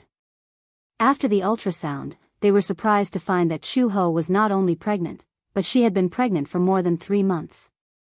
Gu Jinglian and Chu Ho were very surprised when they heard the results. After all, she had been pregnant for more than 3 months, but her belly did not show at all. Her lower abdomen was still as flat as before, and there was no sign of pregnancy at all. If she hadn't had some pregnancy symptoms recently, she wouldn't have thought that she was pregnant. The doctor was still a little speechless. He didn't know whether to laugh or cry as he said, "You're more than 3 months pregnant. Are there any abnormalities during your menstrual period recently?" "I've been quite busy recently, so I didn't pay much attention to it. Moreover, I've taken better contraceptive measures, so I didn't think about it." "Do you always take contraceptive measures?" "Yes." The doctor glanced meaningfully at Gu Jinglian, who was standing by the bed, and said meaningfully, "If the man is stronger in that aspect, no matter how many contraceptives are used, there is still a possibility of pregnancy. I know a pregnant woman. Not only did she take medicine, but she also wore a condom. In the end, she fell for it. Fortunately, the fetus was very healthy." As he spoke, the doctor looked at the screen and exclaimed, "Eh? What happened? Wait a moment. Let me take a closer look." The doctor took a tool and rolled it around her belly. He said in surprise, "Ah, it seems like there's more than one." "More than one?" Gu Jinglian raised his eyebrows. "What do you mean?" The doctor looked at the screen seriously and then smiled as he congratulated, "Congratulations, it's a pair of twins. How rare, how rare. The first pair of twins this year." Twins. Gu Jinglian and Chu Ho looked at each other and also found it strange. A boy and a girl? Yes. Chapter 37:14. Fraternal twins? A boy and a girl. Chu He, on the other hand, found it strange. How can you tell? Fraternal twins are twins. We can tell from the ultrasound. However, the probability of this is very small. There are only 1 to 5 in 100 people. It's a very small probability. Gu Jinglian was stunned. The doctor saw his reaction and thought that something was wrong. He was a little nervous. "What's wrong? Are you unhappy that your wife is pregnant with twins?" Gu Jinglian came back to his senses and glanced at the doctor. Then, he glanced at Chu Ho beside him. There was a strange light in his eyes. His gaze fell on Chu Ho's belly, which was still as flat as before. His eyes flickered. It was a surprise. It was too sudden. The sudden appearance of a pair of twins left him a little dumbfounded. How could he not be happy? However, given Gu Jinglian's character, who had never been good at expressing his emotions, it was very difficult for him to express his happiness. However, even though he appeared to be calmer, Chu Ho still noticed that his fingertips were trembling slightly. He was excited. Although he still maintained his usual calm expression, his trembling fingertips revealed that he was a little excited. When they left the consultation room, Chu Ho was carrying a bag in his hand. Gu Jinglian was holding the ultrasound scan for a long time. There were only 2 black dots on the scan. Gu Jinglian felt that these 2 black dots looked like Chu Ho had swallowed 2 potatoes. He could not tell what they were. On the report, there were black words on a white background. They were categorized as twins A and B. There was no doubt that they were fraternal twins. This proved that there were 2 little lives in her belly. Perhaps, one was a son and the other was a daughter. Gu Jinglian's cold lips gradually curved into a faint smile. Chu Ho observed the change in his expression and did not know whether to laugh or cry. "Gu Jinglian, what's with your half-smiling, half-crying expression?" Gu Jinglian heard this and immediately controlled his expression. He pretended to be calm and said, "I'm not smiling. The corners of your mouth are curled up. Is this not considered a smile?"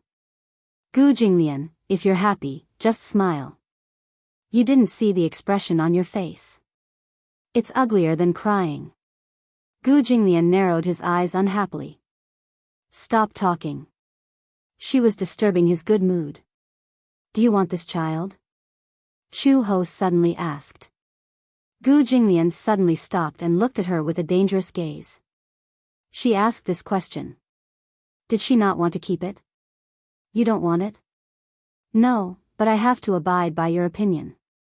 Chu Ho continued, we have Xiao Bao, Lin Shi, and now there are 2 more in your belly. There are 4 children in the family. I don't know if you're mentally prepared. Are you afraid that the 4 children will turn the world upside down? I'm really worried about that. In Chu Ho's heart, Gu Jinglian was undoubtedly the big devil. If the pure blood of this big devil gave birth to a little devil and a little witch, then the Gu family would not have a peaceful day in the future. Since you're pregnant, then give birth to them properly. It was not as if he could not afford to raise them. Even if they lived in a group like pigs, the Gu family would not be turned upside down. What if Xiao Bao can't accept it? Chu Ho had seen many families with 2 children. De Bao and Er Bao fought for favor and bullied Er Bao. Chapter 37:15. Although she felt that Xiao Bao would not bully his younger siblings or resent them, she still had such concerns. If she was worried about her younger siblings, her energy would be distracted and Xiao Bao would feel aggrieved. Why are you worried about this? Gu Jinglian did not think much of it. If he doesn't accept it, just beat him up. What a violent solution. Gu Jinglian said, get in the car. We'll talk when we get home. Just as he turned around, he could no longer suppress the joy in his heart, and his lips curved into a gentle arc. He did not know when it started. Compared to the past, he was extremely disgusted when he saw children. Now, he actually had a lot of expectations for the 2 children who were about to arrive. Once, when he was waiting for a red light in the car, he saw a man passing by with a cute little girl sitting on his shoulder. The father was holding his daughter's hands and laughing along the way. He actually felt a little envious. That scene was too heartwarming. It actually made him yearn for it. It was said that daughters looked more like their fathers, while sons looked more like their mothers. Then, would his daughter look more like him? Gu Jinglian's thoughts seemed to drift far away. It drifted to 7 months later, on the day of Chu He's delivery. He imagined the nurse carefully handing a pink baby girl into his arms. His mood at that time should be as splendid as fireworks, right? Look, even before the children were born, Gu Jinglian's balance was already unreservedly leaning towards his daughter's side. In the future, when Chu Ho's twins were born, the other one would probably cry miserably. She had met a father who liked her daughter and had nowhere to vent her grievances. The share of doting had already been decided before the children were born. Chu Ho did not know what Gu Jinglian was thinking. When the 2 of them returned to the Gu residence, Xiao Bao happened to come home from school. Gu Jinglian knew about it and ordered Uncle Fu to summon Xiao Bao into the study. Chu Ho originally wanted to follow in, but was stopped by Uncle Fu at the door, saying that Gu Jinglian had something to talk to Xiao Bao. In the study, Gu Jinglian hugged Xiao Bao in his arms and asked him a question seriously. Xiao Bao, do you want a younger brother? Xiao Bao looked confused. No. What about your younger sister? No. Xiao Bao said honestly, I already have an older brother. Gu, gently, and kindly, stared at him. Now, your mother is pregnant with 2 Xiao Bao babies. Whether you like it or not, you must not bully your younger sister in the future, okay? Xiao Bao's eyelids twitched. Daddy, why didn't you tell me not to bully my younger brother? You can bully my younger brother. Biological father. He was really his biological father. Xiao Bao clenched his fists and suddenly understood. Oh, I know. Dad, you value girls more than boys. No wonder I have no place in your eyes. You don't like boys at all. Gu Jinglian played it down. You found out. The main thing was that this guy was really asking for a beating sometimes. Xiao Bao was about to say something when he suddenly reacted and sucked in a breath of cold air. Mommy is pregnant? Gu Jinglian nodded. She's pregnant with 2 babies? Gu Jinglian nodded again. Xiao Bao suddenly clenched his fists excitedly. I'm going to be an older brother. Gu Jinglian reached out and pinched his nose gently, which was rare for him. Wow. That's great. Chapter 37:16. Chu Ho could clearly hear Xiao Bao's cheers from outside the study. Yeah. I'm going to be an older brother. She widened her eyes in surprise as she looked at the door. She was a little surprised and also a little shocked by Xiao Bao's attitude. She had been so worried earlier because she was worried that Xiao Bao wouldn't be able to accept having a younger brother and sister. She didn't expect that Xiao Bao's anticipation for the 2 babies was no less than hers and no less than Gu Jinglian's. She relaxed her eyebrows and smiled. Her heart felt warm. It was her fortune to have such an older son like Xiao Bao. Knowing Xiao Bao's attitude, Chu Ho felt as if a rock had been lifted off her chest. The father and son's conversation ended. When the door opened, Chu Ho had already left quietly. Xiao Bao ran happily to Lin Shi's room. He found out from Uncle Fu that Lin Shi hadn't finished school yet. Lin Shi went to primary school while Xiao Bao was still in kindergarten. Hence, Lin Shi finished school a little later. The days of waiting were a little torturous.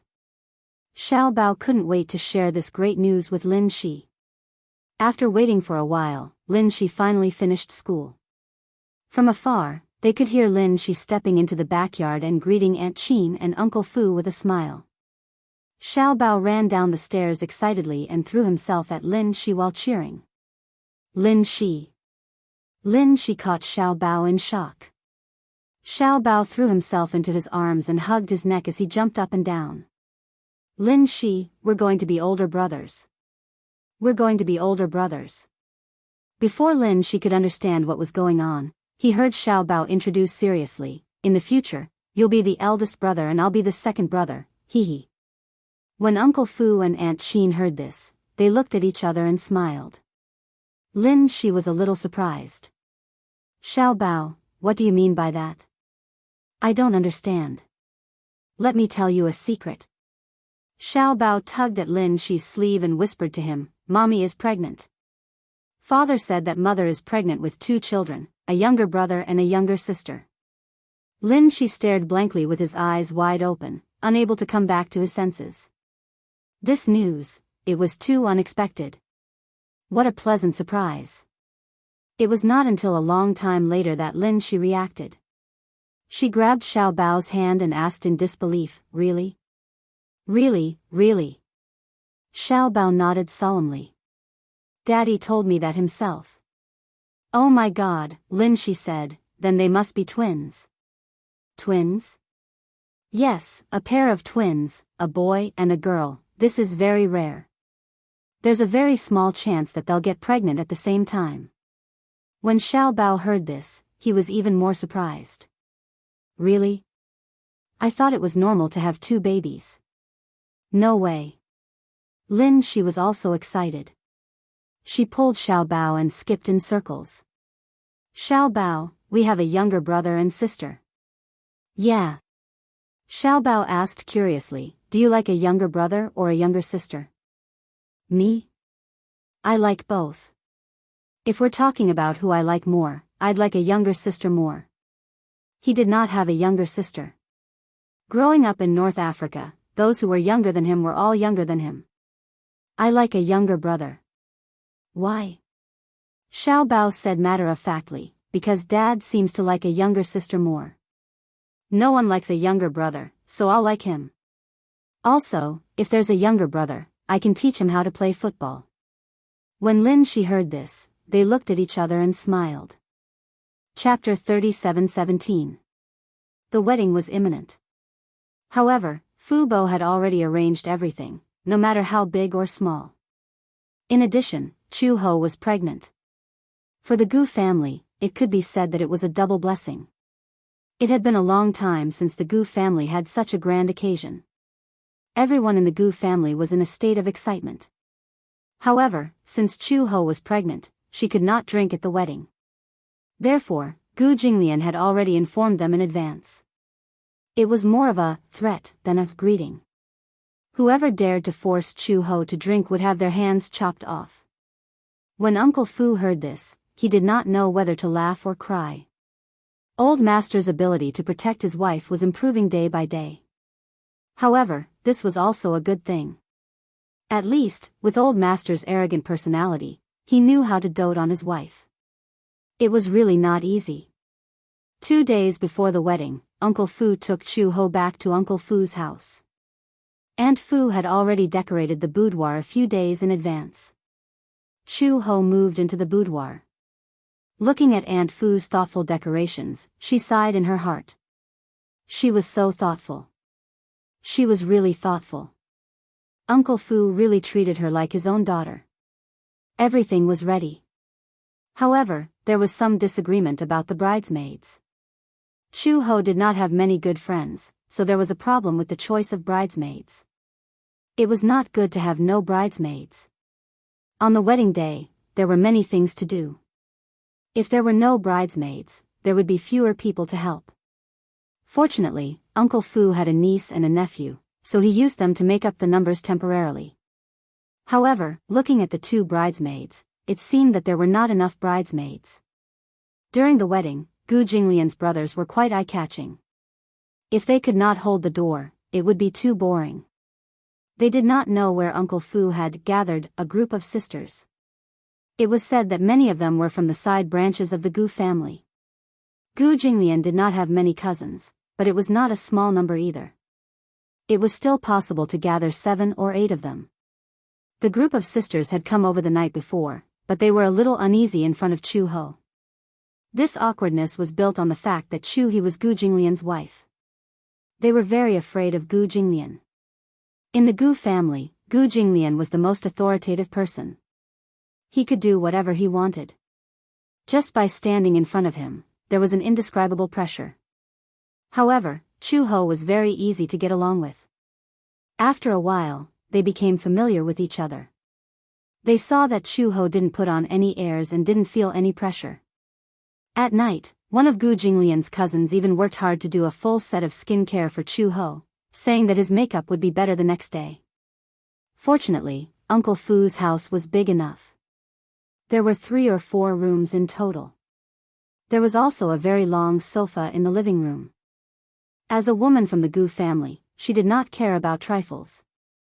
She could make do with a night on the sofa. There were a total of 7 or 8 people. The 3 of them squeezed into one room and slept just like that. However, Chu Ho lay on the bed and couldn't fall asleep. She fell asleep at 10 o'clock in the morning. When she woke up at 1 o'clock in the morning, she couldn't fall asleep. She didn't want to sleep anymore. She decided not to sleep. She turned on the TV and turned it off, intending to watch TV until dawn. The 2 bridesmaids who slept with her saw that she had woken up and were too nervous to fall asleep. The 3 of them got up and chatted while putting on facial masks and watching TV. At 3 o'clock in the morning, the makeup artist and the styling team arrived. Chu Ho's makeup was a little complicated. With her hair tied up, it took 3 hours of work. Chapter 37:18. Everyone in the room woke up and started to get busy. Say, today is our cousin's big day. If we don't take advantage of this opportunity to play some pranks, we might not have the chance in the future. It was not known who brought this up, but the group of people all agreed. What ideas should we come up with? Me. One of the women raised her hand. I've prepared a detailed strategy in advance. When the groom comes to pick the bride up, we'll play some games for him to play. If he can't win, he can't come in. Hence, the group of people started to get busy. First, he cut the red ribbon into sections and stuck both ends with glue, blocking the door. It was as if he simulated the infrared aurora scanning of the matrix. Only by using these infrared rays, and not touching any of them, could they enter the house. There were also people who prepared toast and mustard. They smeared a thick layer of mustard on each piece of toast. If they lost the game, the bride and groomsmen would have to eat the toast covered in mustard without missing a single bit. That's too much.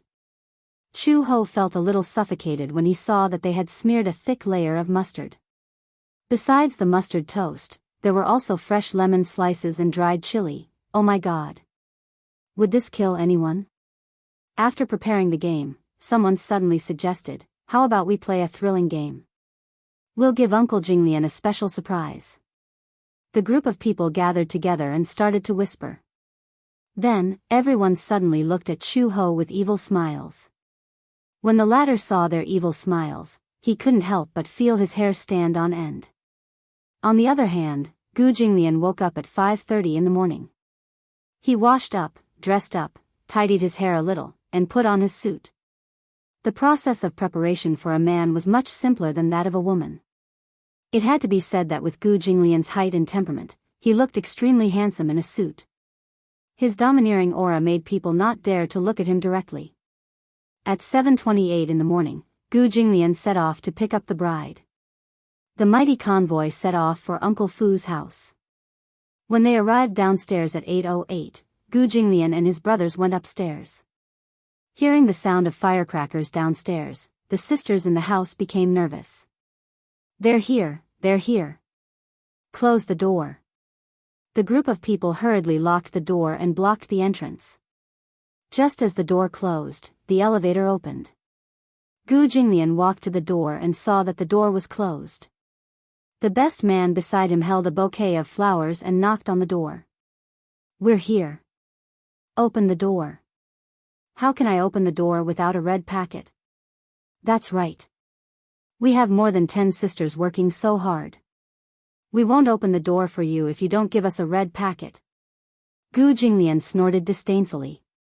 To him, anything that could be solved with a red packet was nothing. The groomsmen had prepared a big bag of red packets. They casually took out a dozen of them and stuffed them into the gap under the door. Some of the red packets were especially bulging. There was a thick stack of cash inside, and the gap in the door could not be squeezed in. Gu Jinglian said angrily, "Didn't I tell you to stuff less? Isn't this because it's easier to get things done with red packets? Change to a smaller number." "Yes, Master Gu." The best man stuffed more than 20 red packets into the room and said pitifully, "Can you open the door now? Don't let our Master Gu wait too long. There are too few red packets. It's not enough." Chapter 37:19. The door opened a crack. When the groomsmen saw that, what were they waiting for? They immediately barged through the door. Gu Jinglian walked in and was surprised to find many red ribbons at the entrance. They looked like lasers. It seemed that they had planned to prank him from the moment they entered the door. "You guys are really good at pranking. How can you say that we are pranking him? This is a test." "That's right. The bride is the most important today. How can we let you take her away so easily? The best part is yet to come. Groom, you have to go through with the groomsmen first. Be careful not to touch the red ribbons. Otherwise, if one of you touches it, everyone will be punished." Gu Jinglian looked back at the groomsmen and groomsmen. Fortunately, none of them were particularly fat, so he still had some confidence. For his skills, this trick was not enough. Gu Jinglian took the lead and went through the dangerous area.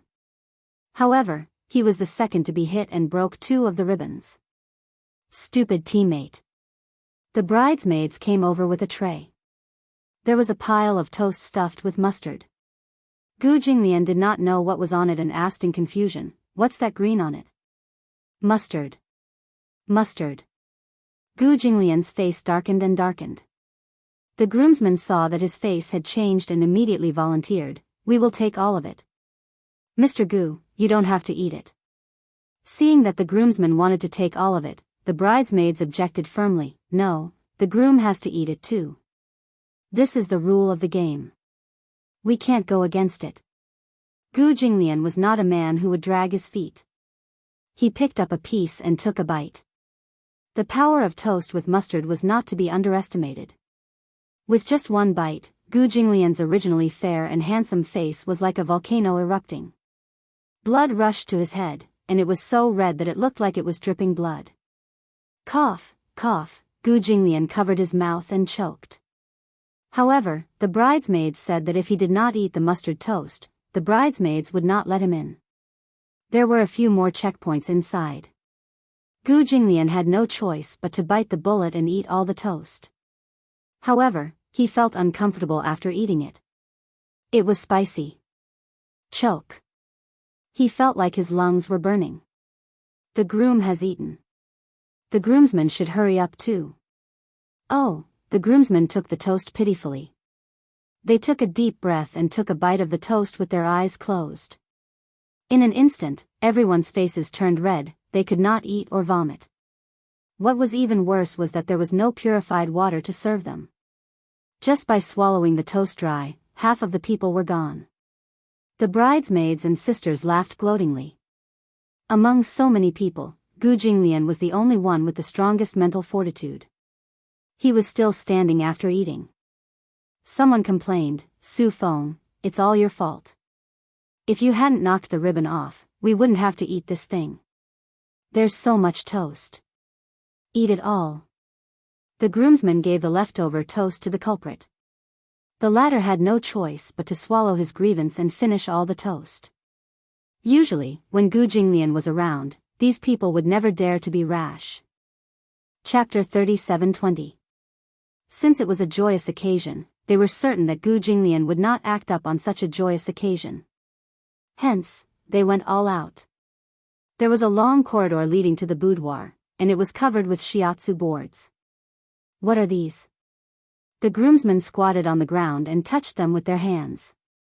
They did not feel anything just by touching them, but if they took off their shoes and stepped on them directly, the feeling was indescribable. How do we do this? The bridesmaid said, "Groomsmen, take off your shoes and carry the groom over." Gu Jinglian was speechless. The groomsmen and the band of brothers fell silent. This was King crazy. If you don't pass this obstacle, you can't enter this door. The bridesmaids spoke again, their attitude firm. The band of brothers had nothing to say.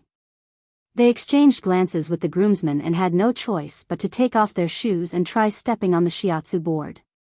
It was itchy and painful, so they immediately retracted their feet. "I'd rather step on the tip of a knife than step on this thing. That's right. It makes the soles of my feet itchy and painful." The bridesmaids laughed. "No way." Gu Jinglian's expression turned cold. "Hurry up." Since the devil had spoken, the others did not dare to delay. They quickly took off their shoes and lifted Gu Jinglian up. Two of them held his arms, and another two lifted his long legs. The four of them formed a human palanquin and carried Gu Jinglian onto the shiatsu board.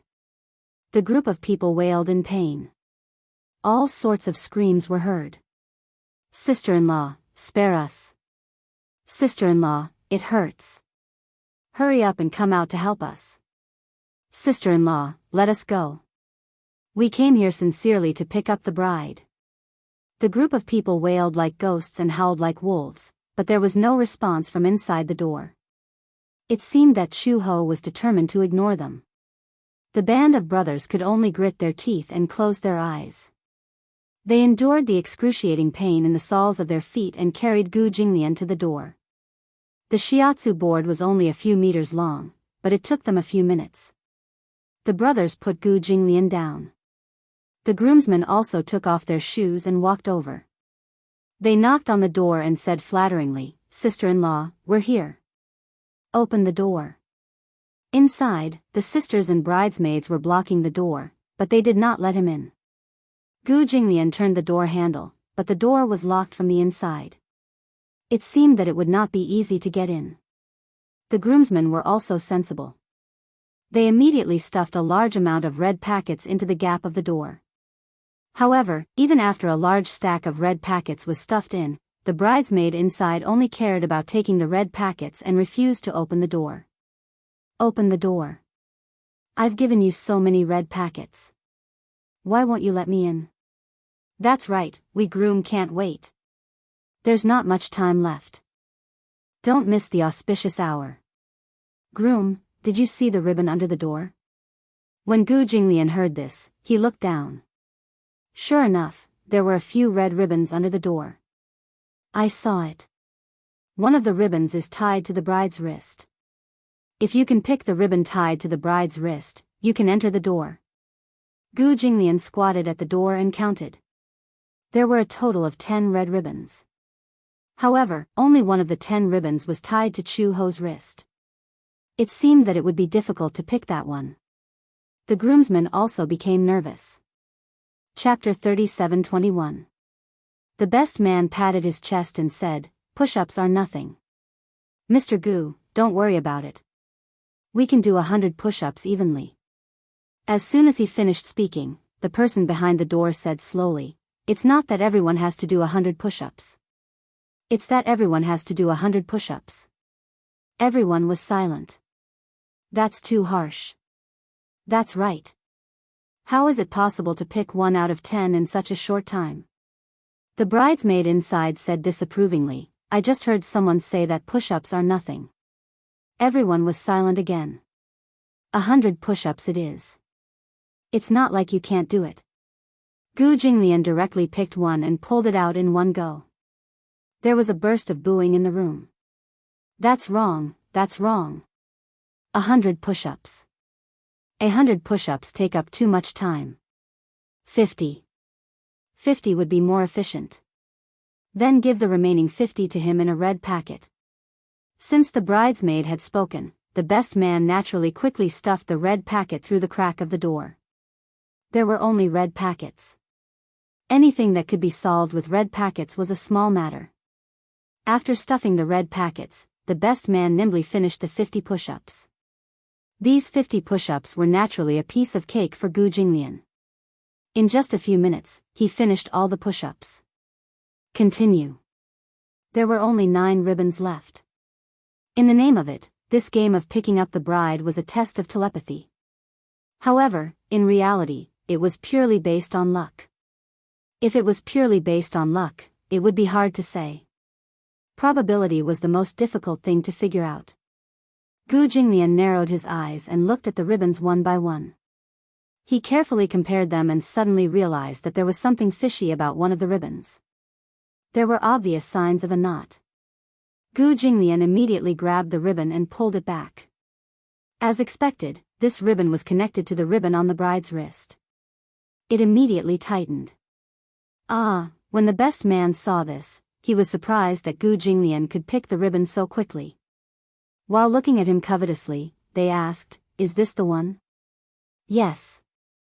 It sounded like the bridesmaid's answer was a little reluctant. It seemed that this was the one.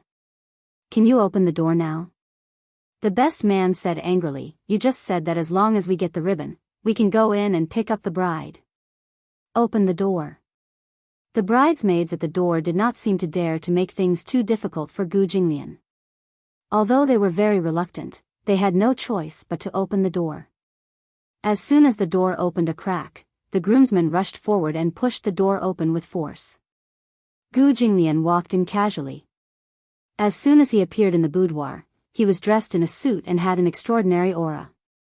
In a traditional wedding ceremony, the groom would often go out looking good, but in the process of receiving the bride, he would be embarrassed by the bridesmaids. However, this was where Gu Jinglian's power lay. With him present, no one dared to make things difficult for him. In just half an hour, Gu Jinglian had easily entered her room. It had to be said that Gu Jinglian was somewhat frightening. No one dared to offend the demon king of the Gu clan. Even the members of the Gu family stepped back because of Gu Jinglian's aura. Chapter 37:22. Gu Jinglian walked in. Naturally, the bridesmaids had prepared a series of game shows. However, Gu Jinglian had already prepared for it. The groomsmen that he had formed were all talented gamers. They were all experts in nightclubs. Thus, each of them showed their prowess and resolved many difficult and dangerous games. The bridesmaids racked their brains and used all their tricks. However, when faced with Gu Jinglian's groomsmen, they were at their wits' end. The photographer in charge of the itinerary immediately said, "Groom, lift the bride's veil and kiss the bride." As he spoke, the photographer raised the camera and aimed it at Gu Jinglian. Obviously, he wanted to capture this classic scene. Gu Jinglian walked to the bedside and looked at Chu Ho, who was sitting cross-legged on the bed. She was wearing a traditional Chinese and phoenix robe and a red veil. She looked very charming. From the moment he walked in until now, she had not said a word. She had been silent the entire time. Was she nervous? Gu Jinglian was a little doubtful. This was the first time in her life that she had experienced a wedding. Could she be so nervous that she could not speak? Just as he was about to reach out and lift Chu Ho's veil, the photographer immediately said, "Does the groom want to say a few words to the bride?" Gu Jinglian raised his eyebrows and looked at him with some confusion. Say what? Some romantic confessions. Or, you can say some promises. I didn't prepare anything. Everyone was silent. However, Gu Jinglian's reaction was not very surprising. After all, with his personality, he might not be able to lower himself to prepare some mushy and pretentious confessions. He had never cared about things that were too superficial and superficial. The photographer was still encouraging him. Just say a few words. Gu Jinglian pursed his lips. His gloomy expression made everyone present feel that the atmosphere was a little cold. The aura that emanated from his body filled every inch of the room. Even the cameraman was shivering from the cold. So cold, so scary, he was not a member of the Gu family. Instead, he was a photographer that Uncle Fu had specially hired to record every happy moment of the wedding. Uncle Fu had specially instructed him to make the video as heartwarming and romantic as possible. He wanted to make it into a video so that he could keep it as a precious memory in the future. However, this bridegroom was quite uncooperative. The photographer silently picked up his DSLR with an expression that said, "Please go ahead." He didn't dare to say anything else. Gu Jinglian turned around and his gaze fell on the bride. He gently reached out his hands and slowly lifted the corner of the veil. Everyone was so nervous that they held their breaths. The bridesmaids, on the other hand, were grinning wickedly. As the veil was slowly lifted, what was revealed was not Chu Ho's delicate and beautiful face, but a man's extremely rough jaw. Then, the face of an unfamiliar man was exposed in front of Gu Jinglian. The bride wasn't Chu Ho. The person sitting on the bed was only wearing the wedding gown and a veil. Until now, he had not realized that the bride on the bed was not Chu Ho at all. Gu Jinglian was speechless. The bride had been switched. He had deliberately broken in, but he did not expect that the bride he had prepared to welcome would disappear into thin air and be replaced by a rough stranger. D****. Chapter 37:23. The scene froze for a moment, and the air seemed to have frozen. After a long period of dead silence, the crowd suddenly burst into laughter. Ha ha ha ha. Even the groomsmen fell to the ground laughing. This scene was really too impactful. Gu Jinglian stood in front of the bed in his suit, his face ashen. However, on the bed, there was a man wearing a phoenix coronet and a red robe. It was really frightening. The fake bride actually acted coy and pretended to be a woman as she threw herself at Gu Jinglian and said coquettishly in a rough voice, "Groom, what's wrong with you? I've been waiting for you for a long time." The crowd roared with laughter again. However, Gu Jinglian smiled and stared at him coldly. In the next second, a voice as cold as ice escaped from his throat. "Where is she?" Whoosh. It was as if the Arctic wind had blown past. The people present could not laugh at all. It was as if they had been frozen into ice sculptures. It was so cold. Originally, they had good intentions. They wanted to add some fun to the wedding and make it more festive. However, Gu Jinglian did not seem to like it very much, very not happy. Such a joke.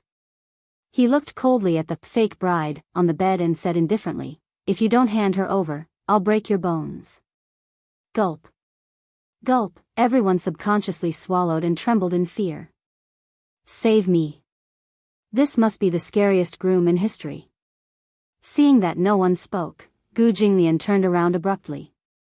His gaze fell on the bridesmaids and he questioned, "Where's the bride?" She's here, she's here, she's here, next door." Upon hearing this, Gu Jinglian left the group of people in the room and strode towards the room next door.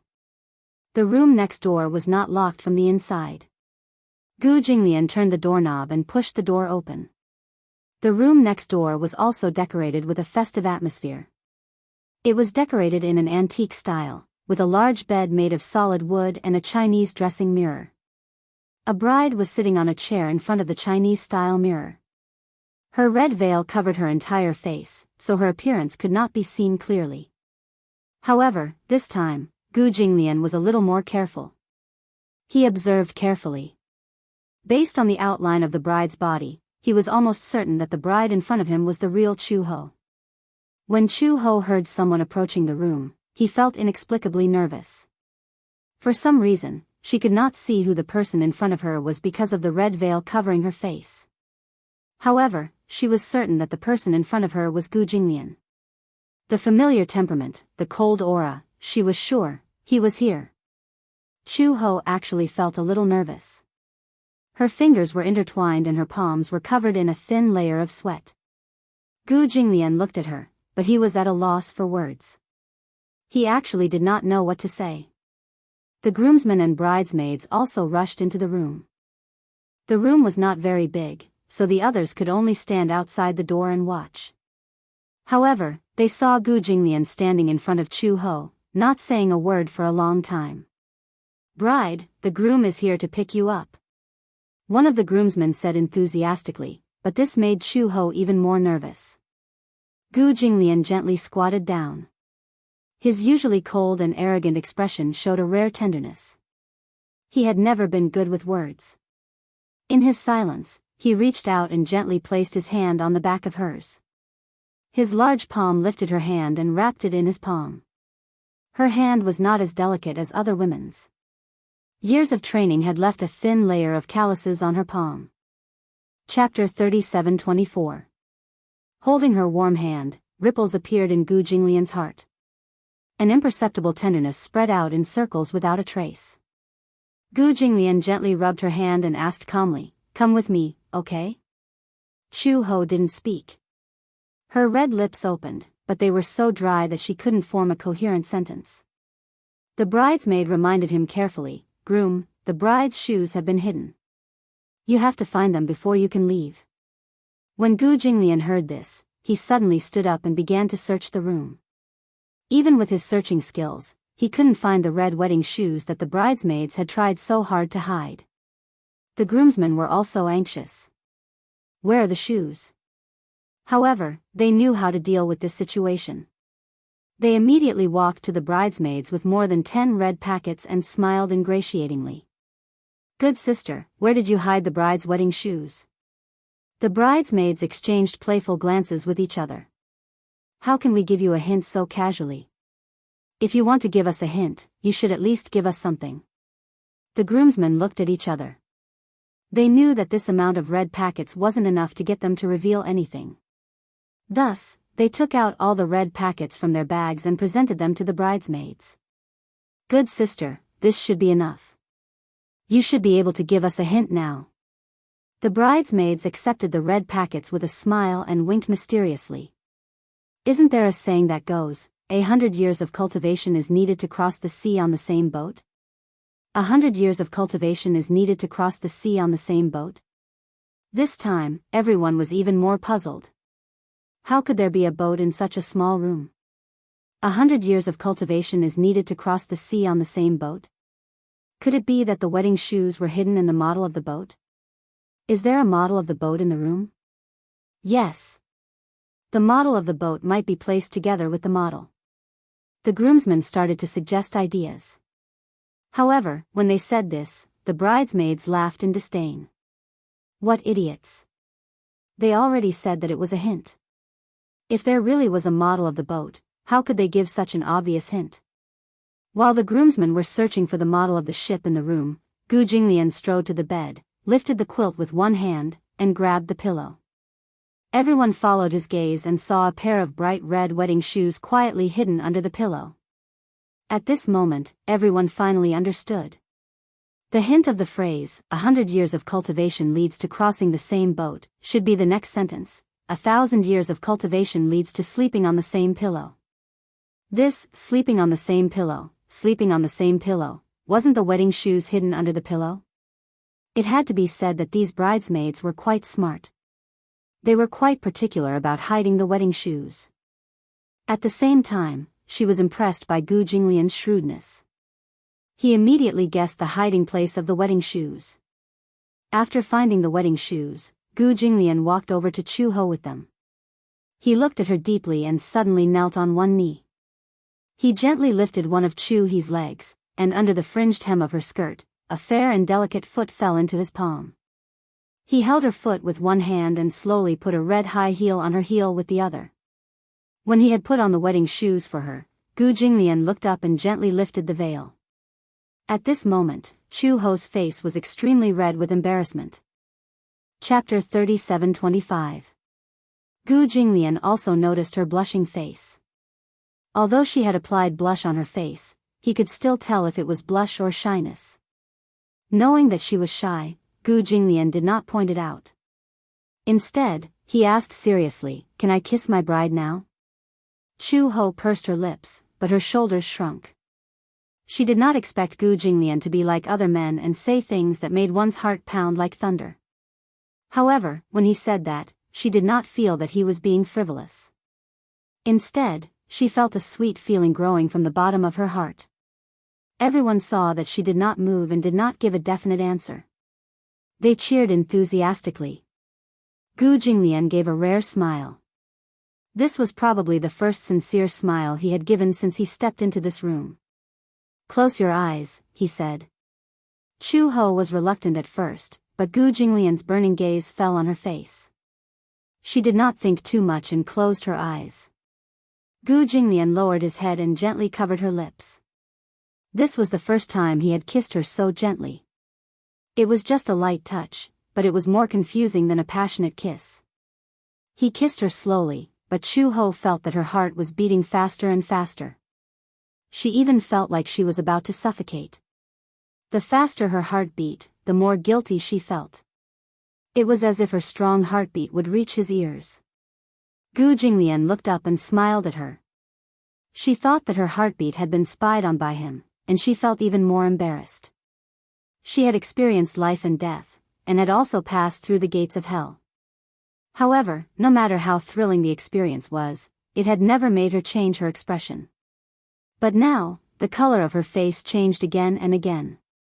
In the end, it became the most beautiful color in Gu Jinglian's eyes. Gu Jinglian lifted her up. Chu Ho's blood immediately rushed to her head, and she did not know what was going on. She subconsciously lowered her head and buried her face in his chest. She only heard someone laughing and saying, "The bride is shy. The bride is so beautiful. But why is your face so red? Did you use too much blush?" When Chu Ho heard this, he lowered his head shyly. She did not even know how she got into the car. It was only when Gu Jinglian put her down in the back seat that she realized she was already in the wedding car. Gu Jinglian was surprised to see her blushing face. In his impression, Chu Ho was an extremely introverted person, but he was not a person who blushed easily. Perhaps it was because Gu Jinglian had always appeared cold and aloof, but he did not know that when she blushed, it was too much. However, he didn't say anything in front of outsiders. It was only after they got into the car that a certain man began to make fun of her. "Why is your face so red?" It would have been better if he hadn't mentioned it. Now that he mentioned it, Chu Ho felt even more uneasy. She raised her hand to touch her face and realized that her face was very hot. She immediately explained, "Oh, maybe, it's too hot. The sun isn't very bright today. Why are you feeling hot?" Gu Jinglian glanced at her. "Are your clothes very thick?" Yeah. She actually responded. How could Gu Jinglian not see that she was blushing because of shyness? She actually said that her blush was due to the heat in front of him. Therefore, he wanted to expose her hypocrisy, so he actually unbuttoned her clothes. Chapter 37:26. Chu Ho was shocked by the man's sudden action. She retreated and grabbed his wrist. She said angrily, "What are you doing? I think you're hot." Chu Ho was speechless. "I was just joking. You don't look like someone who would make a cold joke." Chu Ho was speechless again. She turned her head away angrily and did not look at him anymore. Gu Jinglian found it interesting. She actually had the delicate side of a little woman, but she was actually quite cute. The car ride was not far, but the journey took a long time. Perhaps because of the wedding, the two of them were sitting in the car now, but their identities were completely different. She was his wife, and he was her husband. Therefore, the change in their identities gave people a different feeling. She was a little uneasy, but Gu Jinglian was very calm and did not feel uneasy at all. It was said that during a wedding, men would be nervous, touched, surprised, and even cry. However, when it came to Gu Jinglian, he was calm and did not have any extra expression. He was too calm. Chu Ho was affected by him and gradually calmed down. The wedding was arranged in an orderly manner. Uncle Fu was very efficient. There was nothing to worry about. As he said, Chu Ho only needed to wear the wedding dress. Everything else had been arranged properly. Even the accident at the wedding had been predicted. The wedding car suddenly slowed down. The man sitting in the front passenger seat suddenly said in a low voice, "Master, Uncle Fu was right. The Meng family is chasing after us." The Meng family was also a big family in the capital. A few generations ago, they were also a rich and powerful family. However, in recent years, they had some conflicts with the Gu family in business. Most importantly, the Meng family's power was also a little dark. Therefore, when Gu Jinglian's wedding was held, the Meng family naturally wanted to take revenge on the Gu family and cause trouble. However, Uncle Fu was not as smart as he was. He had already predicted this and planned the route in advance. The roads in the capital were well connected. This was something that had already been planned in advance. Gu Jinglian said, "Follow the route and go around them." Understood. After the car passed a traffic light, it sped towards another road. There were many policemen on the road near the center, so it was naturally difficult to do anything. If it was a small road, it would be a different story.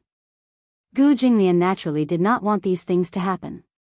After all, it was their wedding day, and no one wanted to be unlucky. However, Gu Jinglian was not so easy to deal with when the unlucky person came knocking on his door.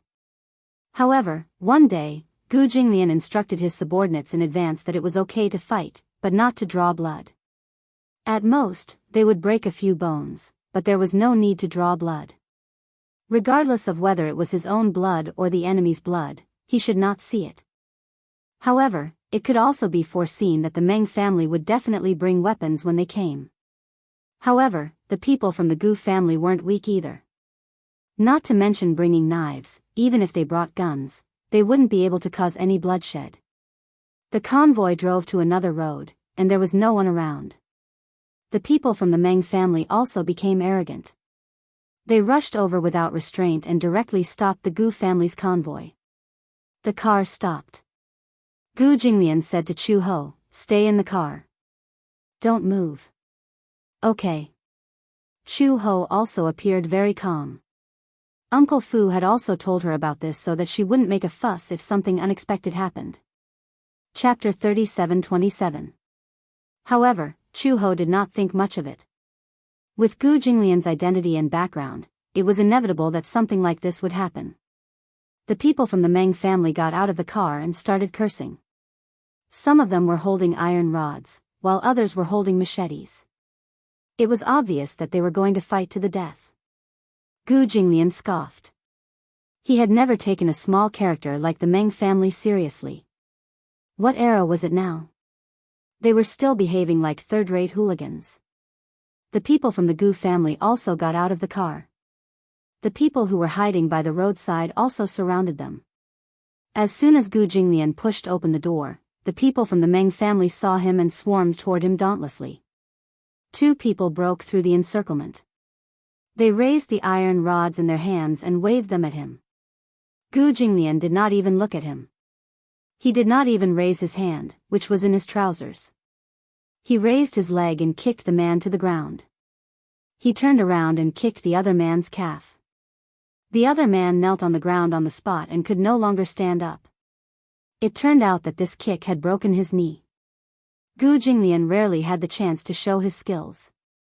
However, this did not mean that he could not deal with it when he encountered an accident.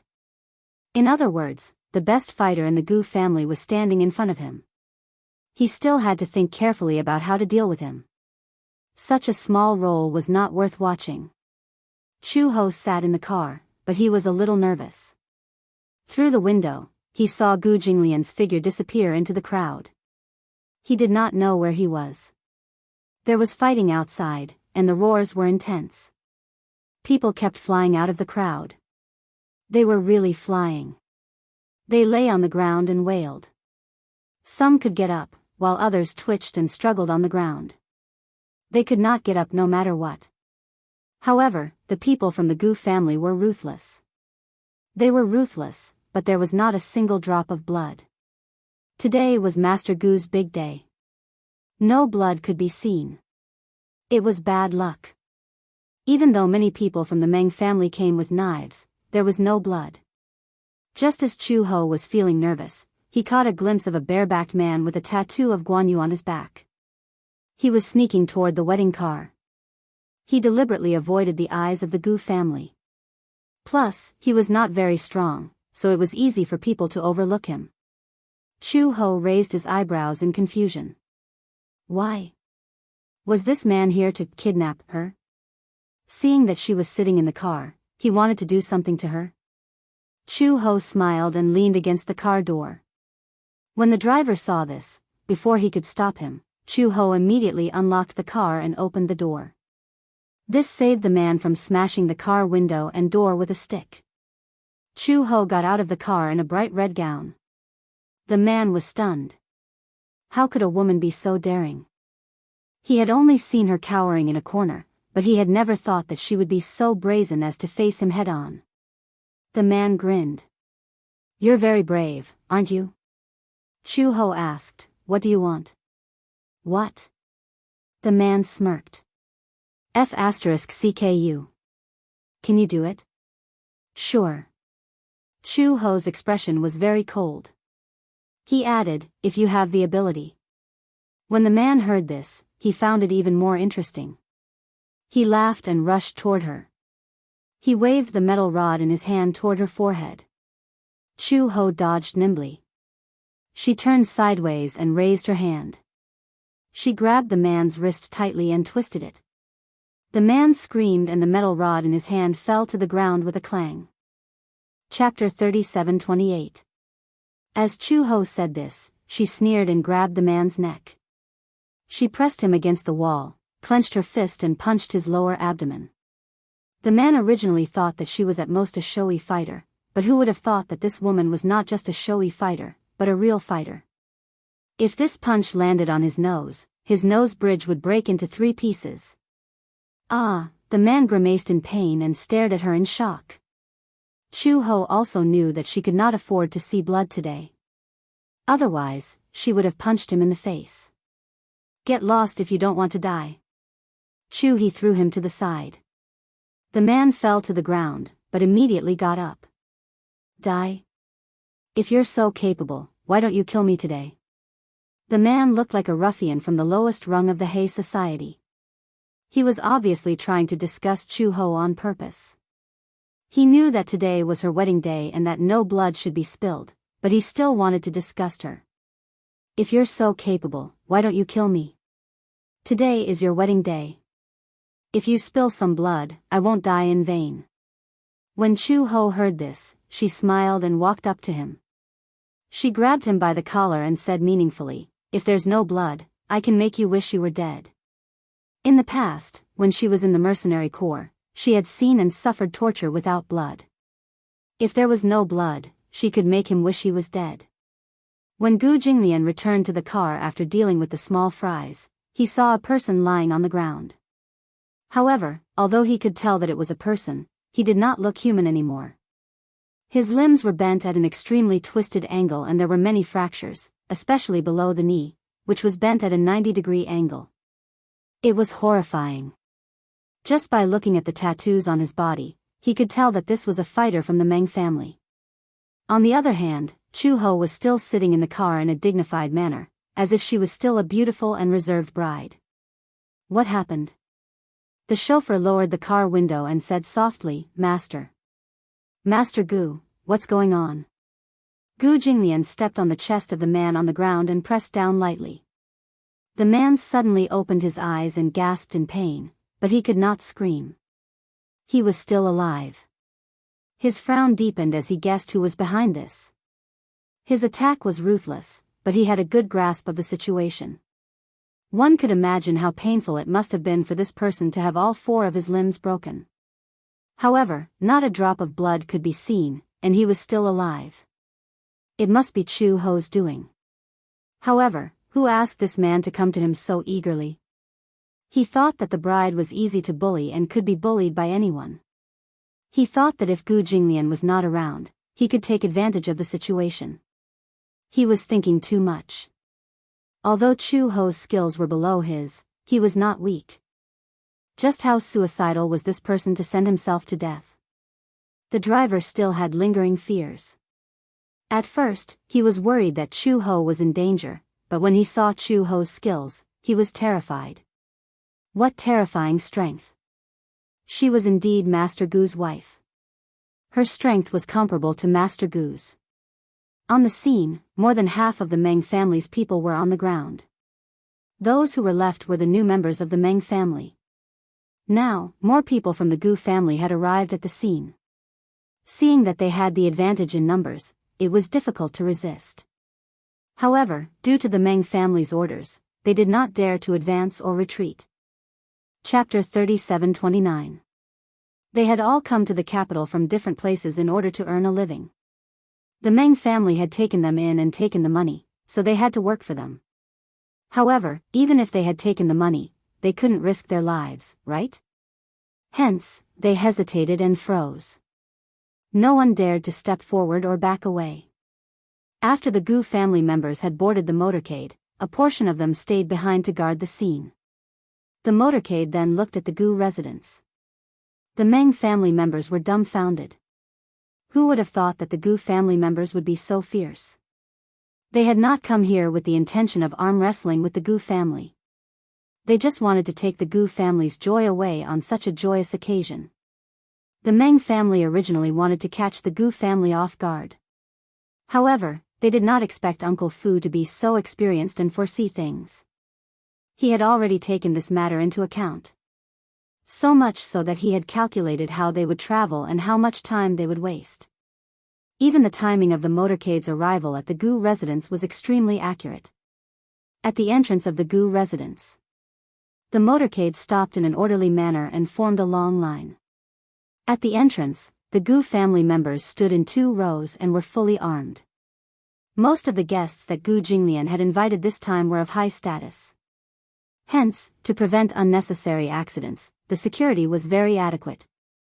Uncle Fu and Aunt Qin stood at the entrance and greeted the guests. The guests gathered at the entrance. The best man opened the door for Gu Jinglian and got out of the car. The man went around to the other side of the car and opened the door. He stretched out his strong arms and carried Chu-ho out of the car. Fireworks shot up into the sky. The colorful fireworks fell on them. Chu-ho was shocked by the sudden sound of the fireworks. She could not help but shrink into his arms. This inadvertent dependence was obvious. Gu Jinglian laughed and said playfully, "When I saw you fighting earlier, you weren't so timid. You're still talking about it." Chu-ho said angrily, "Why did this happen today? It's fine if there's no blood, but when there's blood, I feel unlucky." When Gu Jinglian heard this, his eyes turned cold. "After the wedding, I will settle the score with the Meng family." After a pause, Gu Jinglian smiled and changed the topic. "However, since today is our wedding, you don't have to think too much. Leave everything to me." "Hand it to you?" "Fortunately, I didn't give it to you. However, fortunately, I have some skills. It won't be a problem to have a few more of those shrimp soldiers and crab generals. As Chu-ho spoke, he raised his head, his eyes filled with pride. In that case, Gu Jinglian should quickly go along with her thoughts and praise her. A woman who is worthy of me, Gu Jinglian, is naturally not an ordinary person. Chu-ho could not help but laugh. Are you praising me or yourself? You won't lose out if you praise me. Gu Jinglian lowered his eyes and stared into her eyes. Only a man like me is worthy of you. Chu-ho was amused by him, but she pursed her lips and held back her laughter. Speaking of which, aren't you tired of carrying me like this? From the entrance to the wedding room, they had to walk through several winding corridors like this. They had to pass through 3 courtyards, all of which were landscaped courtyards. She was very thin, but with her height, she definitely wasn't light. An ordinary man would be panting from exhaustion after carrying her for a while. Chapter 37:30. For Gu Jinglian, Chu-ho was considered relatively light. His arm strength was definitely not trained for nothing. When he was young, his hands and feet were tied to 10 kilograms of iron. He persevered and ran with weights to train his physical strength.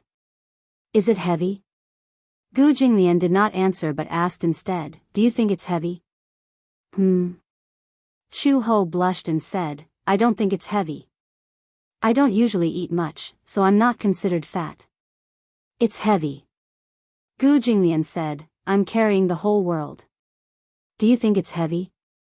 Chu-ho widened her eyes in surprise. It was normal for couples to speak sweet nothings.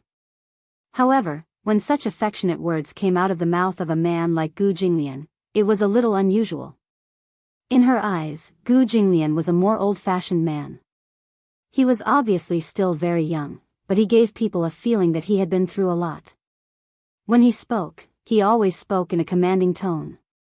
He was very strict and serious. He had always been a man who did not smile. He was a man who would not even laugh when he was joking. When he joked, he was a man who did not even know how to joke. Now, he had blurted out such sweet words of love. Chu-ho really could not imagine that these words came out of Gu Jinglian's mouth. What's wrong? Gu Jinglian saw that she was stunned and did not think much of it. What's with your expression? I can't tell. Chu-ho sighed and said, you're quite good at saying sweet nothings. If you want to hear it, I'll say it to you in the future. As Gu Jinglian said this, he added, the premise is that I'm in a good mood. Wasn't that the same as not saying anything? Chu-ho asked in return, when have you ever been in a good mood? She saw that he always had a serious face, as if the whole world owed him money. She always felt that he had never been in a good mood. Of course. Gu Jinglian snorted coldly. For example, today, I'm in a good mood. This was the truth. Ever since he woke up in the morning, his mood had become very light. Even if he encountered people like the Meng family who came to pick a fight, it did not dampen his mood at all. Chu-ho's heart was shaken by something, and he trembled slightly. Today, her understanding of Gu Jinglian was about to break through the limit. She didn't expect that this man could tell cold jokes, say romantic words, and even say words that could move people. He didn't know if Uncle Fu had taught him how to say these words, or if he had thought of them himself. However, no matter what, even if he already had a draft for these words, it was already not easy for him to swallow his pride and say these words. Although she was not particular about romance, it was already very surprising to hear such words of love coming out of his mouth on such a day. Hugging the entire world, Chu-ho kept recalling this sentence in her mind. She wanted to laugh, but because he was here, she didn't dare to laugh so easily. She didn't want him to think that she was laughing at him. Hence, she secretly covered her mouth and held the apple in her hand to the side of her mouth. The corners of her lips curled up uncontrollably. The apple in her hand was given to her by Mama Fu before they left. Mama Fu said that hugging an apple in her hand would ensure the safety of the two of them for the rest of their lives. This was a moral and also a tradition. Chapter 37-31. Gu Jinglian carried him into the bridal chamber. There was already a group of people gathered at the entrance of the bridal chamber. When they saw Gu Jinglian carrying Chu Ho in, they held up colorful confetti in their hands and sprinkled them over their heads. Chu Ho buried her face in Gu Jinglian's chest. Gu Jinglian also instinctively shielded her to prevent the confetti from falling into her eyes. When the two of them entered the room, Gu Jinglian carried Chu Ho and sat her down on the bed. The bed had already been made the night before. The red embroidered bedsheet and quilt cover, as well as the white quilt on top of it, were stuffed with dates, peanuts, longans, and lotus seeds. The quilt was pieced together to form the words, "Give birth to a child soon." Chu Ho glanced at it and her face instantly turned red. She instinctively stroked her lower abdomen, thinking that this child and daughter had already been in her stomach for a long time. According to tradition, when these quilts were laid out, an underage child would be invited to crawl on them. It had a special meaning of joy. Hence, this heavy responsibility fell on Xiao Bao and Lin Shi's shoulders. At night, Uncle Fu carried Xiao Bao and Lin Shi to the bed. They rolled and crawled on the bed. Uncle Fu watched from the side and chuckled. He was extremely happy. However, Xiao Bao did not know the purpose of this. He pestered Uncle Fu and asked him why they had to crawl on the bed. Uncle Fu said, "This is a tradition. You'll know when you grow up." However, Xiao Bao was angry. It seemed like it would take a long time for him to grow up. Wouldn't he have to wait for a long time to find out? While Gu Jinglian and Chu Ho were sitting, Lin Shi walked over with a pair of red scissors and a small red bag in his hands. He walked in front of Gu Jinglian and Chu Ho, smiled shyly, and said softly, "Dad, Mom, don't move." "Yes." Chu Ho didn't know what he was going to do, but he was obedient and sat still. Lin Shi carefully cut a few strands of hair from her head. He cut them very carefully.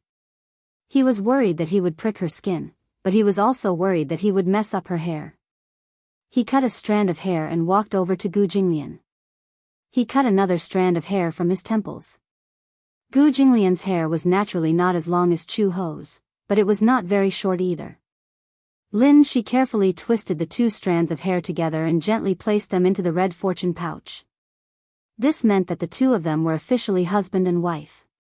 Lin Shi smiled and said a few words of joy. "I wish you a happy and blissful marriage. I wish you a child soon. I wish you a happy and loving life." Chu Ho smiled, took his hand, and asked curiously, "Who taught you that?" "Uncle Fu taught me that." Initially, Uncle Fu wanted to let Xiao Bao do it, but he was worried that Xiao Bao didn't know how to use scissors and couldn't cut it well. Moreover, he couldn't recite these lines well even after repeating them a few times. So, Uncle Fu let me do it. Pfft. Chu Ho laughed out loud. Everyone behind him also laughed kindly. Lin Shi felt very happy. In his eyes, these things were extremely sacred. However, Xiao Bao felt wronged. He couldn't recite these lines. On one hand, he wasn't good at reciting and couldn't even pronounce the words correctly. He didn't know what "have a child soon" meant. He also didn't know what "a happy and blissful marriage" meant. On the other hand, he was extremely nervous. Hence, Lin Shi snatched this spot. Chapter 37-32. Uncle Fu brought over 2 bowls of soup. There were glutinous rice balls, yuan shao, dates, and lotus hearts.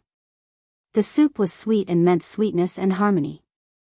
However, they had to feed each other a mouthful of the soup first. Gu Jinglian was naturally the first to be fed. It was his first time eating sweet soup and he didn't really like sweet things.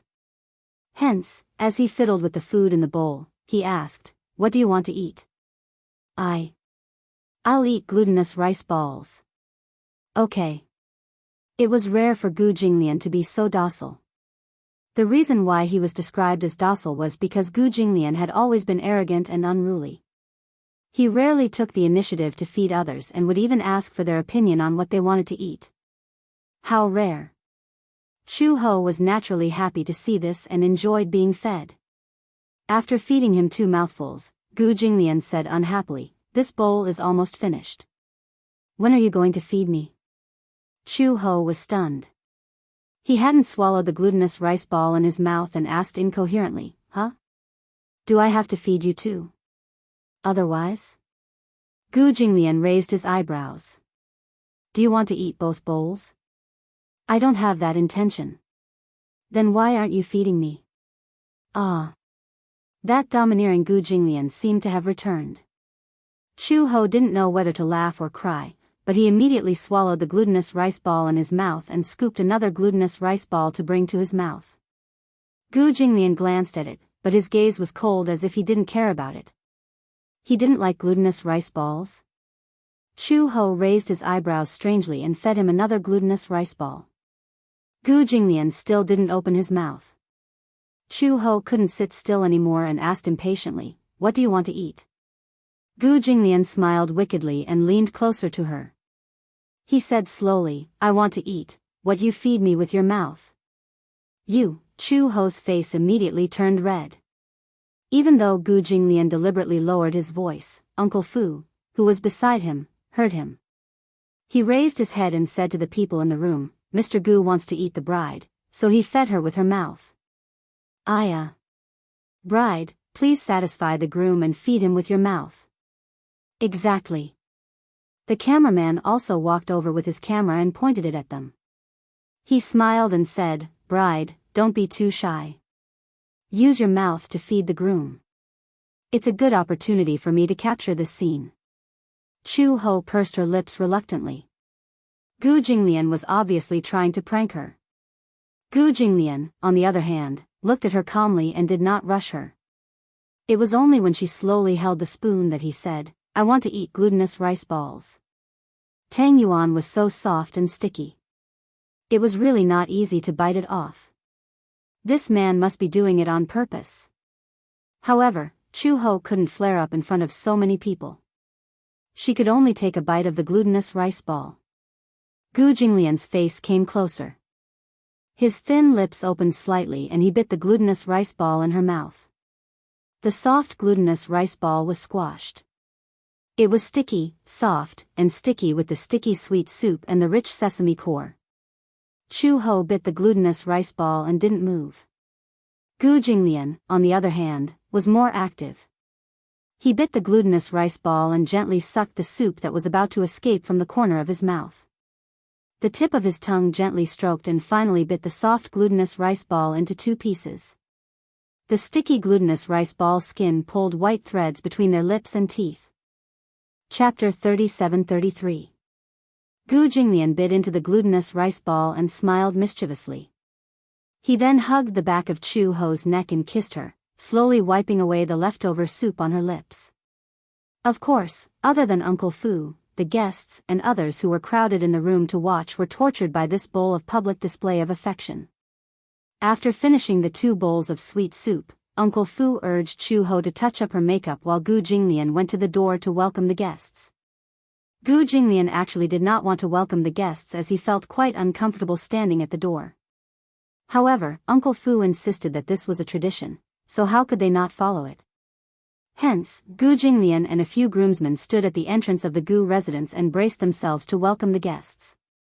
Not long after, Chu Ho came over and happened to meet Meng Qingxue and Mu Yancheng.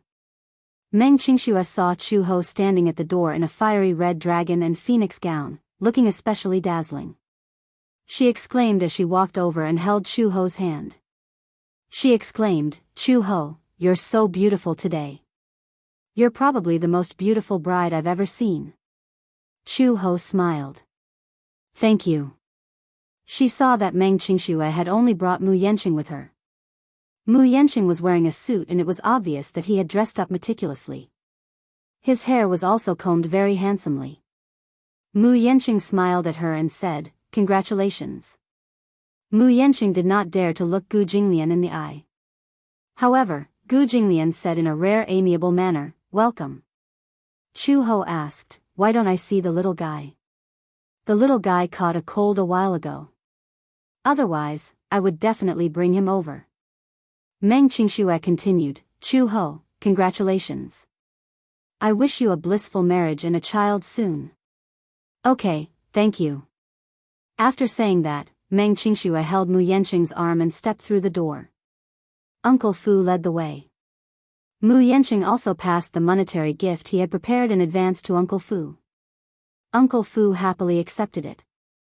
It was packed in a large red envelope. Uncle Fu was very experienced. With just a touch, he knew that there was 100,000 yuan inside. Mu Yanqing was even more generous with 100,000 yuan. Actually, Meng Qingxue and Chu Ho did not interact much. They kept in touch through phone calls and text messages, but Chu Ho had taken care of Meng Qingxue in the past, so Mu Yanqing was naturally grateful to him. Hence, this monetary gift had to be presentable, and it was also for her sake. Gu Jinglian and Chu Ho stood at the entrance to welcome the guests. They stood there for an hour. Not long after, 2 Bentleys stopped at the entrance. Gu Jinglian glanced at them and saw that it was Mu Yaja and Yun Shishir who got out of the car. Yun Shishir carried Yue Yao from the back seat. The driver of the car behind opened the door for Yu Yu, Xiao Yichen, and Lisa to alight. It was a family of six people in a grandiose manner. Gu Jinglian's expression changed when he saw this. Mu Yaja was the most ostentatious and had attracted the most people. Gu Jinglian's gaze fell on Lisa. Seeing that she was also here, he guessed that Lisa must have settled down at the Mu residence. However, compared to Meng Qingxue and Mu Yanqing's amiability, when Mu Yaja led the family of 6 to him, Gu Jinglian saw Yu Yu's arrogant expression. Clearly, he was disdainful of him. Gu Jinglian's eyes turned slightly cold. This fellow, he had not even settled the score with him for the North Africa incident, yet he was already showing such an infuriating expression. Chapter 37-34. Yu Yu had an arrogant look on his face, as if attending Gu Jinglian's wedding was beneath him. Everyone was silent. Gu Jinglian almost blurted out, "Get lost." Fortunately, Uncle Fu was good at reading people's expressions. He quickly stopped him and muttered softly, "Old master, it's a big day." "Don't get angry," Mu Yaja tried not to laugh. His son was too arrogant. Even if it was Gu Jinglian, he didn't intend to show him much respect. He was too fierce. Yun Shishir didn't know whether to laugh or cry. Chu Ho couldn't help but burst out laughing.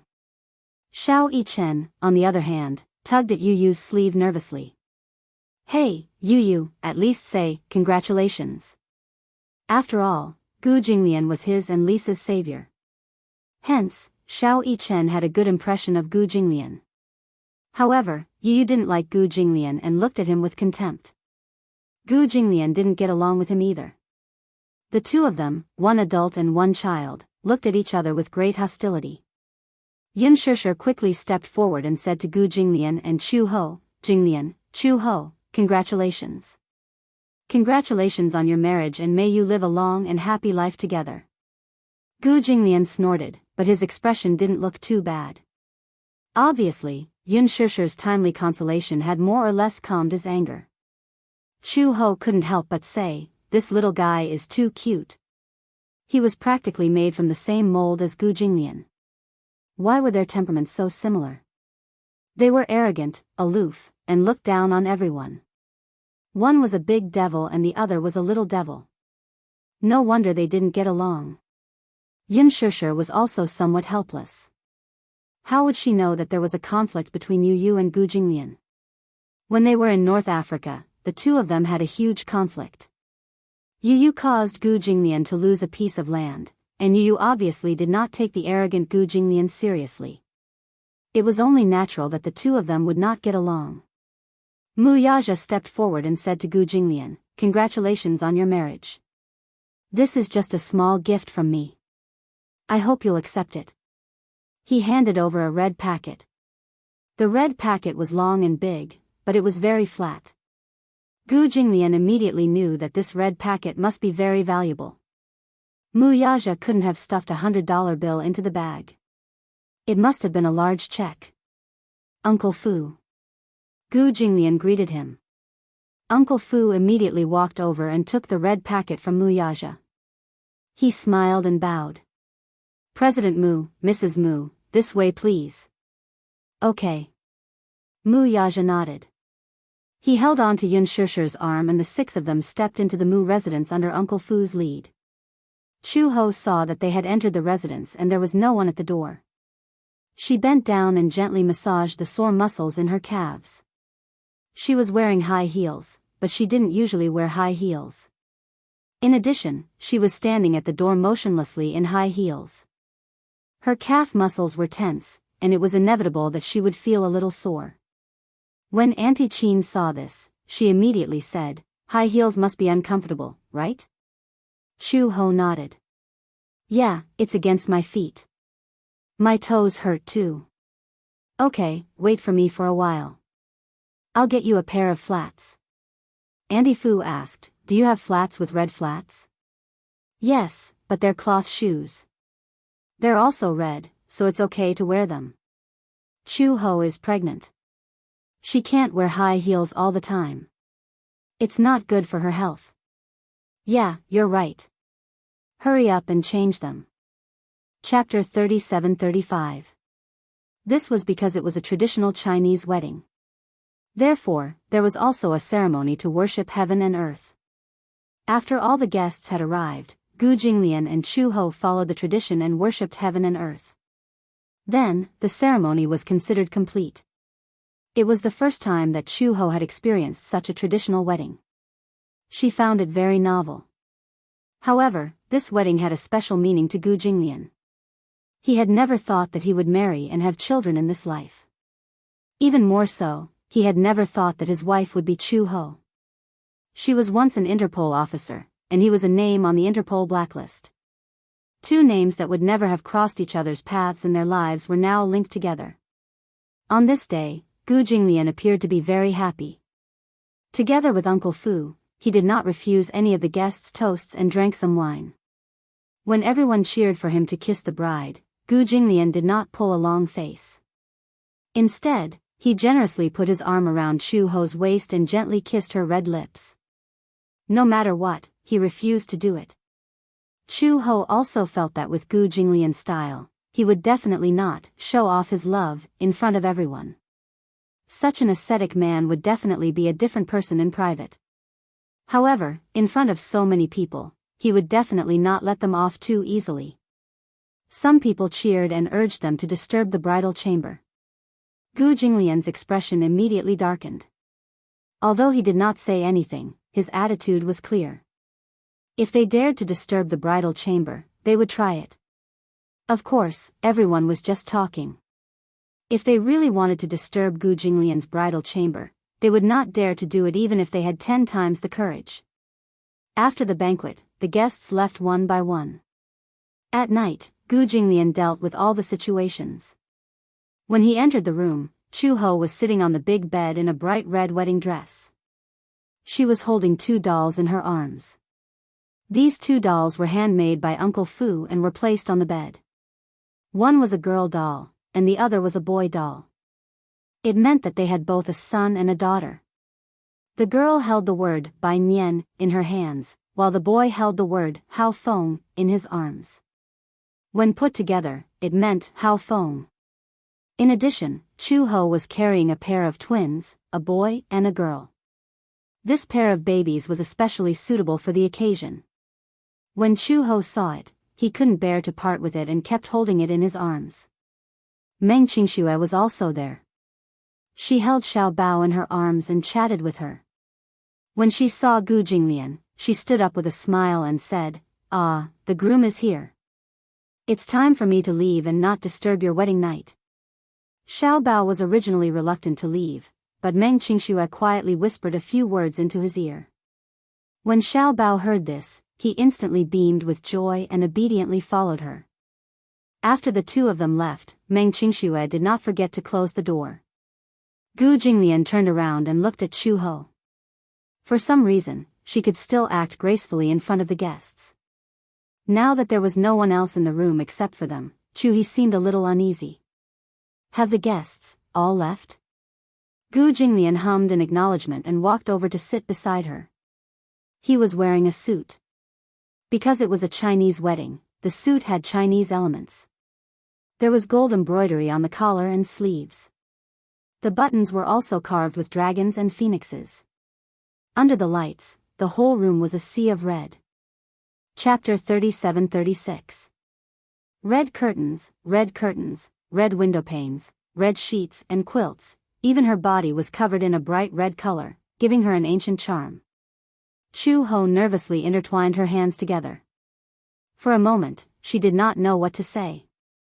Gu Jinglian tugged at his tie slightly. Perhaps it was because he had drunk alcohol, but his body was a little warm. This feeling, this scene, this wedding night. The ancients said that every moment of the night was worth 1,000 gold. However, if it were them, Gu Jinglian would probably suffer a little. She was now pregnant with a pair of twins. Because it was still early pregnancy, it was best to avoid sex as much as possible. Uncle Fu had also repeatedly reminded Gu Jinglian that they could not do it on the wedding night, lest it affected the babies. Gu Jinglian was naturally very cautious about the children. Therefore, even if he was in such an environment, it made him have some thoughts about her. However, because of the two little guys in her stomach, no matter how many thoughts he had, he could only ruthlessly strangle them to extinction. Chu-Ho saw that his breathing was a little heavy, but she did not know that it was because he had drunk alcohol. She thought that he was suppressing it, so she said with a red face, "Mother Blessing said that when you're pregnant, you should avoid sex as much as possible. I'm afraid you can't do that today." She said it more ambiguously. When Gu Jinglian heard this, he turned his face and looked at her deeply, but he asked knowingly, "Which one?" She played dumb. "Which one are you talking about?" Chu-Ho said a little angrily, "Why are you still asking when you know?" "I don't know." Gu Jinglian's ability to play dumb was not much worse than hers. "If you don't say it, how would I know?" At this moment, his gaze fell on her face. His handsome eyes were so deep and ambiguous that it was so rich that it was about to overflow. Chu-Ho only felt her face burning under his stare. "Gu Jinglian. Don't ask when you know the answer." Gu Jinglian, however, brushed it off completely. "I really don't know." "Humph." Chu-Ho snorted disapprovingly. He turned his face away awkwardly and said, "It means that we can't have sex." Gu Jinglian said, "Oh," but the last syllable was dragged out. He suddenly moved closer and pinched her chin, forcing her to face him. "From your tone, it sounds like you're very regretful." Chu-Ho's face instantly turned red. "What do you mean I'm sorry?" Gu Jinglian smiled. When he smiled, the corners of his lips curved into a faint arc. It was extremely charming. He was obviously making fun of her. Literally. "I know you understand." Chu-Ho smiled and said, "I wonder who's the regretful one? On the wedding night, you can only hug each other and can't consummate your marriage. You should be the one suffering more." "Who said that I can only hug each other?" Gu Jinglian suddenly leaned over and pressed his body weight onto hers. However, Gu Jinglian was especially careful. Although he was leaning on her, he did not press all of his weight on her. She couldn't bear the sudden weight and was pinned down by him. Looking up, Chu-Ho met Gu Jinglian's deep eyes. It was as if there was magic in his eyes. It was like an endless abyss that wanted to hook her soul into it. Chu-Ho was pinned down and couldn't move. She twisted around uncomfortably. Chapter 37-37. "You," Gu Jinglian immediately said, don't talk." Chu-Ho was a little puzzled. She did not understand what he was trying to do. Although she was pinned under his body, Gu Jinglian's arms held on tightly. Although he was suppressing her, he did not put all his weight on her body. Gu Jinglian looked at her like this. His rare gentle gaze swept across her face inch by inch. In his mind, it was like a revolving lantern. Memories appeared one after another. From the first time they met, she stood in front of him, arrogant and respectful. She was as cold as a machine, as if there was no emotion or warmth. At that time, Gu Jinglian could tell that this woman was not an ordinary person. Later, he slowly realized that she was an undercover agent sent by Interpol. She lurked around him in order to collect evidence and take action. However, he was not in a hurry to expose her. He had given her a chance. If she had given up her identity as an undercover agent, he would definitely not have killed her. Logically speaking, such a woman betrayed and deceived him. Given his personality, he would definitely kill her. However, he did not know why he felt compassion. However, Chu-ho did not give up her duty as an Interpol agent. Hence, he made a move. At that time, he was cold and decisive. He did not leave any way out. However, he did not expect that she did not die and was even pregnant. It was his child. Their reunion 5 years later was unexpected, but also expected. He did not expect that their child was already 5 years old. His name was Xiao Bao. When Gu Jinglian heard this name, he did not know whether to laugh or cry. This name sounded a little old-fashioned. However, he had already gotten used to calling her by that name. Later, Chu-ho came to North Africa to look for him. She braved the rain of bullets and came to him alone in such a dangerous war zone. Gu Jinglian did not expect her to come. When he saw her, he was still a little puzzled. He thought that if he died in North Africa, Chu-ho would definitely feel relieved and leave the Gu family with Xiao Bao. He did not expect that she would come to North Africa to look for him. Along the way from North Africa, the two of them had experienced life and death situations and passed through many difficulties and obstacles. At that time, when they boarded the ship back to the capital, Gu Jinglian had already decided on her. He had set his mind on this woman. Gu Jinglian looked at her fixedly. Chu-ho asked him uneasily, "What's wrong? You keep staring at me." However, in the next second, Gu Jinglian's thin lips gently covered hers. He gently pried open her soft lips and drove straight in. This was the first time in his life that he had taken the initiative to kiss her so gently. At first, Chu-ho was frozen by such a sudden kiss and did not dare to move. However, she gradually got used to this kind of kiss and knew how to respond to him slowly. When they kissed, the chemistry between the two of them was unparalleled. Feeling her response, Gu Jinglian kissed her even more deeply. He took her hand and guided her to hug him. Chu-ho smiled, closed her eyes, and hugged his shoulders obediently. The kiss deepened. Gu Jinglian turned around and pulled her onto his body. He hugged the back of her neck. A few strands of Chu-ho's black hair suddenly fell and covered his eyes. The room was brightly lit. Chapter 37-38. After they got married, they did not have the time to be sweet. Moreover, with Gu Jinglian's personality, even if he wanted to be sweet, he would not be able to be sweet. Therefore, she naturally entered a difficult pregnancy. During the early stages of pregnancy, Chu-ho began to have pregnancy symptoms. In fact, her physical fitness was considered good, so the pregnancy symptoms were not very serious. Other than feeling nauseous every morning and not being able to see greasy things, the most strange thing was that, like most pregnant women, she had an inexplicable preference for sour and sweet things. Uncle Fu bought some sour plums and candied plums and put them on the bedside table. When Chu-ho was hungry, she would take 1 or 2 of them out to eat. This was because she did not know if she could eat more of these sour plums. She heard that if she ate too much sweet food during pregnancy, it was easy to get diabetes. Therefore, she did not dare to eat too much sweet things. When she was hungry, she would eat a few to satisfy her cravings. After that, she would not eat more. However, Xiao Bao and Lin she would sometimes sneak into her room to look for some snacks. They did not know why Uncle Fu prepared so many candied plums and sour plums. They thought that Chu-ho had hidden the snacks and did not want to let them eat them. Therefore, they would steal a can every time. When Uncle Fu saw this, he also guessed who the culprit was. However, he just smiled and pretended not to know. He replenished the stock again. When Chu-ho's pregnancy symptoms were at their worst, she did not eat much for 2 whole days. It was not that she did not eat. Chu-ho's tolerance was amazing. Even if the food was not to her appetite and she felt nauseous when she saw it, she endured it and ate it. However, before she could digest it, she vomited it all out. Sometimes, he would even vomit out bile. After a week, she had lost a lot of weight. It was really not easy to be pregnant. This was Gu Jinglian's only sigh. In addition, she was pregnant with 2 little guys. Therefore, her belly looked obviously bigger than other pregnant women's. Other pregnant women's bellies were more than 4 months old, but she was already so big at 3 months.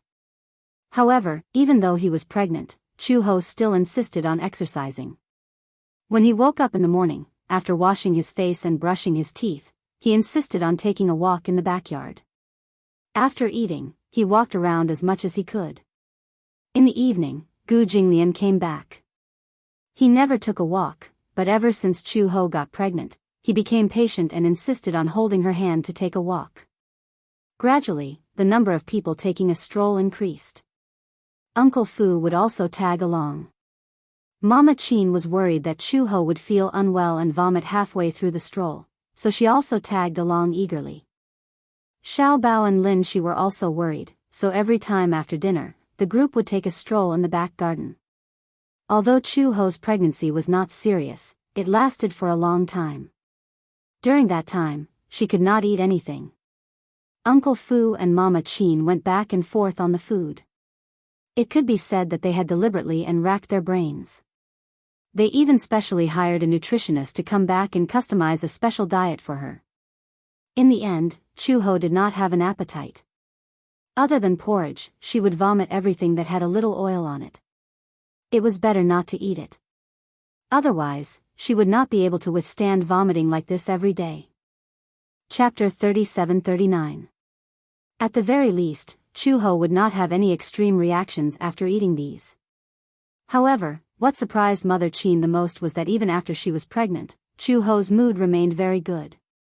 It was said that during pregnancy, especially in the middle, pregnant women would often lose control of their emotions and become very irritable. Sometimes, they would lose their temper for no reason. However, Chu-ho would not. His mood was so stable that it made one's hair stand on end.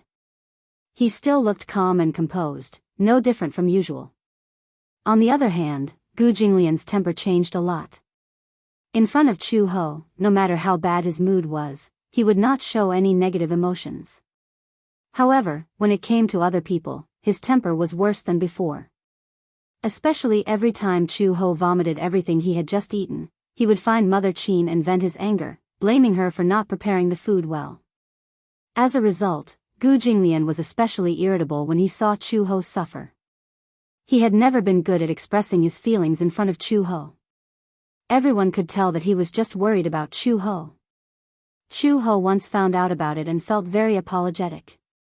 Whether he vomited or not really had much to do with the food Mother Qin prepared. He instinctively rejected it, even if it was just a little bit of greasy meat. Perhaps he would feel better after this period of time.